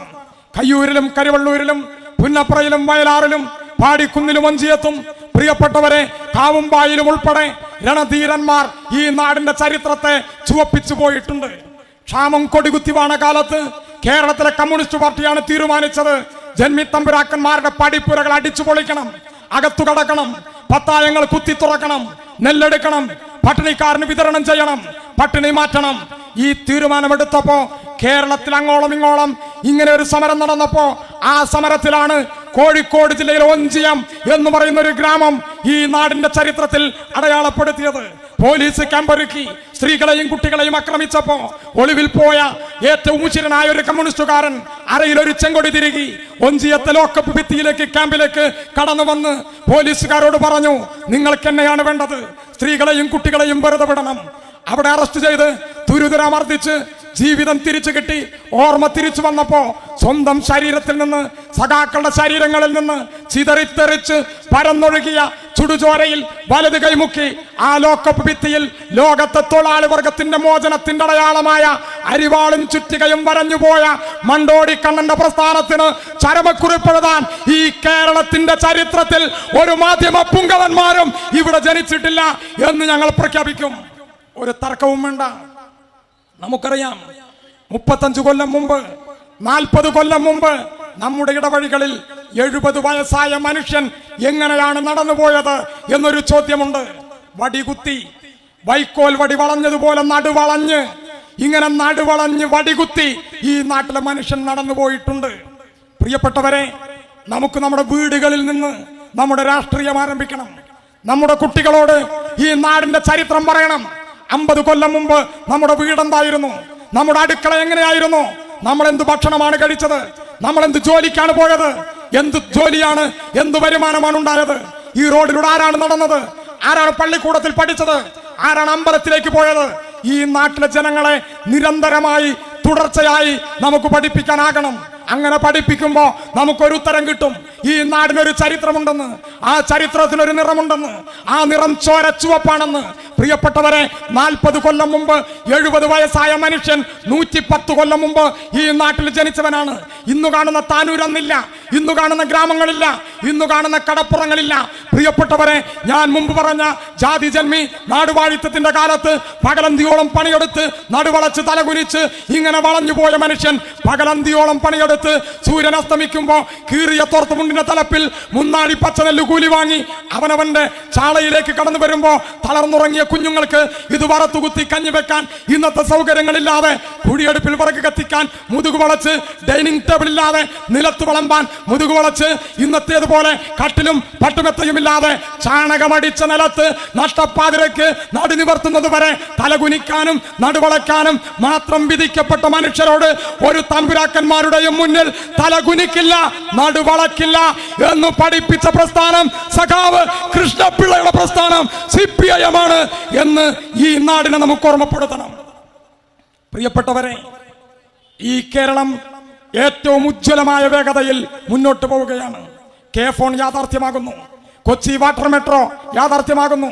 നമുക്കറിയാം, ഇവിടെ കൊച്ചിയിലെ കായലിൽ നിന്ന് മൂന്നാറിലെ മാട്ടുപെട്ടിയിലേക്ക് സീപ്ലെയിൻ പറന്നിറങ്ങുന്നു. നമുക്കറിയാം, 8 പേര് ദേശീയപാതയുടെ ആദ്യ റീച്ചിന്റെ പണി പൂർത്തീകരിക്കുന്നു. നമുക്കറിയാം, മലയോര ഹൈവേയുടെ പണി നടക്കുന്നു. തീരദേശ ഹൈവേ വരുന്നു. പ്രിയപ്പെട്ടവരെ, ഈ ഇന്ത്യയുടെ ചരിത്രത്തിൽ ആദ്യമായി തിരുവനന്തപുരം മുതൽ കാസർഗോഡ് വരെ ഈ അറബിക്കടലോരം ചേർന്ന് ഒരു ജലപാത ഈ കേരളത്തിൽ യാഥാർത്ഥ്യമാകുന്നു. ഇത് യാഥാർത്ഥ്യമാകുമ്പോൾ 25 കിലോമീറ്റർ ഇടവിട്ട് പ്രാദേശിക ഭക്ഷണക്രമങ്ങളുടെ, ആചാരരീതികളുടെ, ജീവിതക്രമങ്ങളുടെ, കലാസപര്യകളുടെ അടിസ്ഥാനത്തിൽ പ്രാദേശിക ടൂറിസം ഹബ്ബായി കേരളത്തിന്റെ തീരദേശ മേഖലയെ രൂപാന്തരപ്പെടുത്തുമ്പോൾ ലോകത്ത് 15 ടൂറിസ്റ്റ് കേന്ദ്രങ്ങളിൽ ഒന്നായി ഇപ്പോൾ തന്നെ ലോക വിനോദസഞ്ചാരികൾ ആദ്യം കാണേണ്ട 15 ഇടങ്ങളിൽ ഒരിടമായി ഈ കേരളം മാറുമ്പോൾ, പ്രിയപ്പെട്ടവരെ, ഈ ജലപാതയുടെ വരവോടുകൂടി ഈ ലോകത്ത് വിനോദസഞ്ചാരികളുടെ പറുദീസയായി ഈ കേരളത്തെ മാറ്റി ആഭ്യന്തര ഉൽപാദനവും ആഭ്യന്തര വരുമാനവും വർദ്ധിപ്പിച്ച് ഈ കേരളം കുതിച്ചു മുന്നേറുക തന്നെ ചെയ്യും. ആധുനിക കേരളത്തെ വരച്ചിടുന്നതിന് വിപ്ലവകരമായ ഒരു പ്രഖ്യാപനം 69ന്റെ അവസാനം ആലപ്പുഴയുടെ മണ്ണിൽ മഹാനായ ഒരു മനുഷ്യൻ നടത്തിയത് നമുക്കറിയും. ആ മനുഷ്യൻ പറഞ്ഞു, കേരളത്തിലെ കമ്മ്യൂണിസ്റ്റ് ഗവൺമെന്റ് പാസാക്കിയ ഭൂപരിഷ്കരണ നിയമം ഇന്ത്യൻ പ്രസിഡന്റ് ഒപ്പിട്ടാലും ഇല്ലെങ്കിലും നടപ്പിലാക്കിയതായി ഞാനിതാ പ്രഖ്യാപിക്കുന്നു. ആ പ്രഖ്യാപനം കേട്ട് അങ്ങ് വടക്ക് പാച്ചേനി കുഞ്ഞിരാമനും കണാരേട്ടനും സഖാവ് സൈതാലിക്കുട്ടിയും ഈ KM ബാബയും പാലൊളി മുഹമ്മദ് കുട്ടിയും ആലത്തൂർ അർക്കയും കുഞ്ഞിരാമൻ മാഷും വാമനൻ നമ്പൂതിരിയും മാമക്കുട്ടിയും AP വർക്കിയും PK ചന്ദ്രാനന്ദനും അങ്ങനെ കേരളത്തിൽ അങ്ങോളം ഇങ്ങോളം മിച്ചഭൂമിയിൽ പ്രവേശിച്ച് ചെങ്കൊടി നാട്ടി കുടില് കെട്ടി ഭൂരഹിതന്റെ മണ്ണിന് വേണ്ടി സമരത്തിന്റെ മുൻനിരയിൽ മുടവൻ മുഗൾ കൊട്ടാരത്തിന്റെ മതിൽ കെട്ടുചാടി ഇതാണ് മിച്ചഭൂമി എന്ന് പ്രഖ്യാപിച്ച് സമരം നടത്തി. പോലീസ് പിടിച്ചുകൊണ്ടുപോയി വീട്ടിലേക്ക് തിരിച്ചു പോകാൻ ആവശ്യപ്പെട്ടപ്പോ എന്റെ സഖാക്കളെ വിട്ടുകിട്ടാതെ ഞാൻ തിരിച്ചു പോകില്ലെന്ന് പ്രഖ്യാപിച്ച് വക്കീലില്ലാതെ കേസ് ബാധിച്ച് പിൽക്കാല ചരിത്രത്തിൽ അമരാവതിയിൽ ചുരുളി കീരിത്തോട്ടിൽ കുടിയൊഴിപ്പിക്കലെതിരെ സമരത്തിന് നേതൃത്വം നൽകി. പഞ്ചാബിലെ ഗോതമ്പ് കർഷകന്റെ മോചന പോരാട്ടത്തിന് മുണ്ടുമടക്കി കുത്തി തെരുവിലിറങ്ങി. അടിയന്തരാവസ്ഥാനന്തരം ഇന്ത്യൻ പാർലമെന്റിൽ കയറി ഈ ഇന്ത്യ കണ്ട ഏറ്റവും ഉജ്ജ്വലമായ പ്രസംഗം നടത്തി തിരിച്ചു പോന്ന് പിൽക്കാല ചരിത്രത്തിൽ ചരിത്രത്തിൽ പാവങ്ങളുടെ പടത്തലവൻ എന്ന് ചരിത്രത്തിൽ അടയാളപ്പെടുത്തിയ സഖാവ് എ.കെ.ജിയുടെ കരുത്താണ് CPIM എന്ന് പ്രിയപ്പെട്ടവരെ നമുക്ക് പ്രഖ്യാപിക്കണം. നമുക്ക് മുമ്പേ നടന്നു പോയവർ ധീര രക്തസാക്ഷികൾ നമുക്കറിയാം. 3 പതിറ്റാണ്ട് കാലം 29 കൊല്ലവും 10 മാസവും 3 ദിവസവും സുഷുമ്ന നാടി തകർന്ന് കൂത്തുപറമ്പിന്റെ തെരുവിൽ 94 നവംബർ 25-ന് തീതുപ്പിയ തോക്കിന്റെ മുന്നിൽ തളർന്നു വീണിട്ടും പ്രിയപ്പെട്ടവരെ തകർന്നു പോകാതെ 3 പതിറ്റാണ്ട് കാലത്തിന്റെ ആദ്യകാലങ്ങളിൽ ഏട്ടന്റെ മകൻ നിവർത്തിപ്പിടിച്ച ദേശാഭിമാനി പത്രത്തിലേക്ക് കൺതുറന്ന് ലോകം കണ്ട മനുഷ്യൻ ആധുനിക വൈദ്യശാസ്ത്രത്തെ അമ്പരപ്പിച്ച് മരണത്തിന്റെ മുഖത്ത് ചവിട്ടി 3 പതിറ്റാണ്ട് കാലം പോരാളികളുടെ പോരാളിയായി ഈറനണിയാതെ ഒരു ജനപക്ഷ പോരാട്ടത്തെയും തള്ളിപ്പളയാതെ ഈ പ്രസ്ഥാനത്തിന്റെ ലോകത്തെ മനുഷ്യപക്ഷ പോരാട്ടത്തിന്റെ സൂര്യശോഭയായി നിന്ന മേനപ്രത്ത് ചൊക്ലിയിലെ സഖാവ് പുഷ്പനേക്കാൾ വലിയ ഒരു പ്രമാണിയുടെയും മുന്നിൽ ഈ പ്രസ്ഥാനം ഈ പതാക താഴ്ത്തുകയില്ല എന്ന് പ്രഖ്യാപിക്കാൻ ഈ പൂർവ്വസൂരികളെ സാക്ഷി നിർത്തി നമുക്ക് പ്രഖ്യാപിക്കാനാകണം. നമുക്ക് മുമ്പേ നടന്നു പോയവരുണ്ട്, നമ്മുടെ യാതൊരു സൗകര്യങ്ങളും ഇല്ലാത്തവർ, പോയ കാലത്ത് ഇവിടെ ആദരിക്കപ്പെട്ടവർ, പതിറ്റാണ്ടുകൾക്ക് മുമ്പ് ഈ ചെങ്കൊടിക്ക് വേണ്ടി ഈ നാട്ടിൽ പ്രവർത്തിച്ചവർ, ബീഡി തൊഴിലാളികളെ സംഘടിപ്പിച്ച്, മത്സ്യത്തൊഴിലാളികളെ സംഘടിപ്പിച്ച്, തോട്ടം തൊഴിലാളികളിലേക്ക് ചെന്ന്, പാടവരമ്പിലേക്ക് ചെന്ന്, അസംഘടിതരിലേക്ക് പടർന്ന് ഈ പ്രസ്ഥാനം ഉണ്ടാക്കിയവർ, പകലന്തിയോളം പണിയെടുത്ത് വൈകുന്നേരങ്ങളിൽ ഒരു ചെങ്കൊടി കെട്ടാൻ, ചീമക്കൊന്നയുടെ കമ്പ് കെട്ടാൻ കാട്ടിലേക്ക് പോയവർ, എഴുതിയുണ്ടാക്കിയ ഒരു പോസ്റ്റർ ഒട്ടിക്കാൻ ബാക്കി വന്ന മൈദ ഉടുമുണ്ടിൽ തുടച്ച് ഇങ്ങനെ നിന്നവർ, ഒരു കാലി ചായ കുടിക്കാൻ പോലും കഴിവതില്ലാത്ത കാലത്തും ഉടുമുണ്ട് മുറുക്കി ഉടുത്ത് ഈ നാടിന്റെ തെരുവിൽ നടന്നവർ, ഭാര്യയും ഭർത്താവും തമ്മിൽ ഒരു പ്രശ്നം ഉണ്ടാകുമ്പോൾ ഇടപെട്ട് സംസാരിച്ചവർ, 2 വീട്ടുകാർ തമ്മിൽ തർക്കമുണ്ടാകുമ്പോൾ മധ്യസ്ഥം പറഞ്ഞവർ, നമ്മുടെ നാട്ടിൻ പുറത്തേക്ക് ഒരു വഴി വീതി കൂട്ടാൻ 2 അടി സ്ഥലം വേണം, എല്ലാവരെയും കൂട്ടിയിരുത്തി അവിടെ സംസാരിച്ചവർ, മക്കൾക്ക് വിദ്യാഭ്യാസം അഡ്മിഷൻ വേണം, രക്ഷിതാക്കളോടൊപ്പം അവിടേക്ക് ചെന്നവർ, പോലീസ് സ്റ്റേഷനിൽ ഒരു കേസുണ്ടെന്ന് പറയുമ്പോൾ ആളെ കൂട്ടി സ്റ്റേഷനിലേക്ക് പാഞ്ഞവർ, പ്രിയപ്പെട്ടവരെ ഈ നാടിന്റെ ഉപ്പായവർ, ജനങ്ങളുടെ നീളതായവർ, അവരോടൊപ്പം നിന്നവർ, ഈ നാട്ടിൽ പതിതപക്ഷത്തിനു വേണ്ടി പടനയിക്കാൻ മുട്ടിചുരുട്ടാൻ ഈ നാടിന്റെ തെരുവിൽ ഇൻകുലാബിന്റെ ഇടിമുഴക്കം തീർക്കാൻ നമുക്ക് മുമ്പേ കടന്നുപോയവരുണ്ട്. പഞ്ചായത്ത് മെമ്പർ ആകാനല്ല, സഹകരണ ബാങ്കിൽ ജോലി നേടാനല്ല, ഏതെങ്കിലും സ്ഥാനമാനങ്ങൾക്കല്ല, വാട്സപ്പും ഫേസ്ബുക്കും ട്വിറ്ററും ഇല്ല, ലൈക്കും ഷെയറും ഇല്ലാത്ത കാലത്ത് ഈ നാടിന്റെ തെരുവിൽ പ്രിയപ്പെട്ടവരെ ഈ പ്രസ്ഥാനത്തിന്റെ ഭാഗമായി നിന്ന പരശതം വരുന്ന നിരവധിയായ പോരാളികളുണ്ട്. അവരുടേതാണ് ഈ പ്രസ്ഥാനം. പ്രാഥമിക വിദ്യാഭ്യാസം പോലും ഇല്ലാതിരുന്ന കാലത്തും തൂക്കിലേറ്റാൻ മണിക്കൂറുകൾ കാത്തു നിൽക്കുമ്പോൾ സമാധാനിപ്പിക്കാൻ തന്ന കമ്മ്യൂണിസ്റ്റ് പോരാളികളോട് ഞങ്ങൾക്ക് സങ്കടമില്ല സഖാവേ, ഞങ്ങളുടെ വീടുകളിലേക്ക് പോകണം, അവിടെ എന്റെ പെറ്റ ഉമ്മയുണ്ട്, എന്റെ പറക്കമിറ്റാത്ത സഹോദരങ്ങളുണ്ട്, അവർക്ക് കമ്മ്യൂണിസ്റ്റ് പാർട്ടി എന്താണെന്ന് അറിയില്ല, അവരെ അത് പഠിപ്പിക്കണം, അവരെ കർഷക സംഘത്തിൽ ചേർക്കണം. രണ്ടാമതൊരു ജന്മമുണ്ടെന്ന് ഞാൻ വിശ്വസിക്കുന്നില്ല. അങ്ങനെ ഒരു ജന്മമുണ്ടെങ്കിൽ ഈ ഗ്രാമത്തിൽ തന്നെ ജനിക്കണം, ഈ ചെങ്കൊടി തന്നെ പിടിക്കണം, ഈ പാർട്ടിയിൽ തന്നെ പ്രവർത്തിക്കണം. അന്നും വെള്ളക്കാരുണ്ടെങ്കിൽ ഇവരുടെ കഴുമരത്തിലേക്ക് ഇതുപോലെ ഇങ്ങനെ പുഞ്ചിരിച്ച് ഈ വലത് കൈ മുട്ടി ഇങ്ങനെ ചുരുട്ടിപ്പിടിച്ച് എനിക്ക് നടന്നു പോകണം എന്ന് പ്രഖ്യാപിച്ച പള്ളിക്കൽ അബൂബക്കറിന്റെ പ്രസ്ഥാനമാണ് ഈ CPIM എന്ന്, കമ്മ്യൂണിസ്റ്റ് പാർട്ടി എന്ന് പ്രിയപ്പെട്ടവരെ നമുക്ക് പ്രഖ്യാപിക്കണം. വരുംകാല സമയങ്ങളിൽ ഈ സമ്മേളനാനന്തരം ഈ നാടിന്റെ തെരുവുകളിൽ ഉയർന്നു പൊങ്ങുന്ന ജനപക്ഷ പോരാട്ടങ്ങളിൽ ഇരമ്പി മറയേണ്ട വിജയ പതാകകളാകേണ്ട അഭിമാന പതാകയുണ്ട്. ആ പതാക 1979 ഈ താനൂരിന്റെ മണ്ണിൽ വർഗീയ ഫാസിസത്തിന്റെ കടാരമുനയ്ക്ക് മുന്നിൽ പ്രിയപ്പെട്ടവരെ മരണത്തിന്റെ മുഖത്ത് ചവിട്ടി അനശ്വരതയിലേക്ക് പോയ സഖാവ് ദാമുവിന്റെ ചങ്കിലെ ചോര കൊണ്ട് ചോര ചുവപ്പാർന്ന ഈ രക്തപതാകയാണെന്ന് പ്രിയപ്പെട്ടവരെ ഈ ഏറനാടിന്റെ വിപ്ലവകാരി സഖാവ് കുഞ്ഞാലിയുടെ ചോര കൊണ്ട് ചോര ചുവപ്പാർന്ന ഈ രക്തപതാക താനൂരിൽ, തിരൂരിൽ, തവനൂരിൽ, എടപ്പാളിൽ, മഞ്ചേരിയിൽ, നിലമ്പൂരിൽ, എടക്കരയിൽ, ഈ മലപ്പുറത്തിന്റെ ഗ്രാമവീഥികളിൽ ഉയർന്നു പാറാൻ ആവേശമാകുന്ന സായാഹ്നമായി ഈ സായാഹ്നങ്ങൾ മാറട്ടെ എന്ന് ആഗ്രഹിച്ചുകൊണ്ട് സഖാക്കളെ, ഇവിടെ വരാൻ കഴിഞ്ഞതിൽ, നിങ്ങളെ കാണാൻ കഴിഞ്ഞുള്ള അഭിമാനം ഹൃദയത്തോട് ചേർത്ത് വെച്ച് പ്രഖ്യാപിച്ചുകൊണ്ട് ഒരിക്കൽ കൂടി നിങ്ങൾ അഭിവാദ്യം ചെയ്തുകൊണ്ട് ഞാൻ നിർത്തുന്നു. ലാൽ സലാം.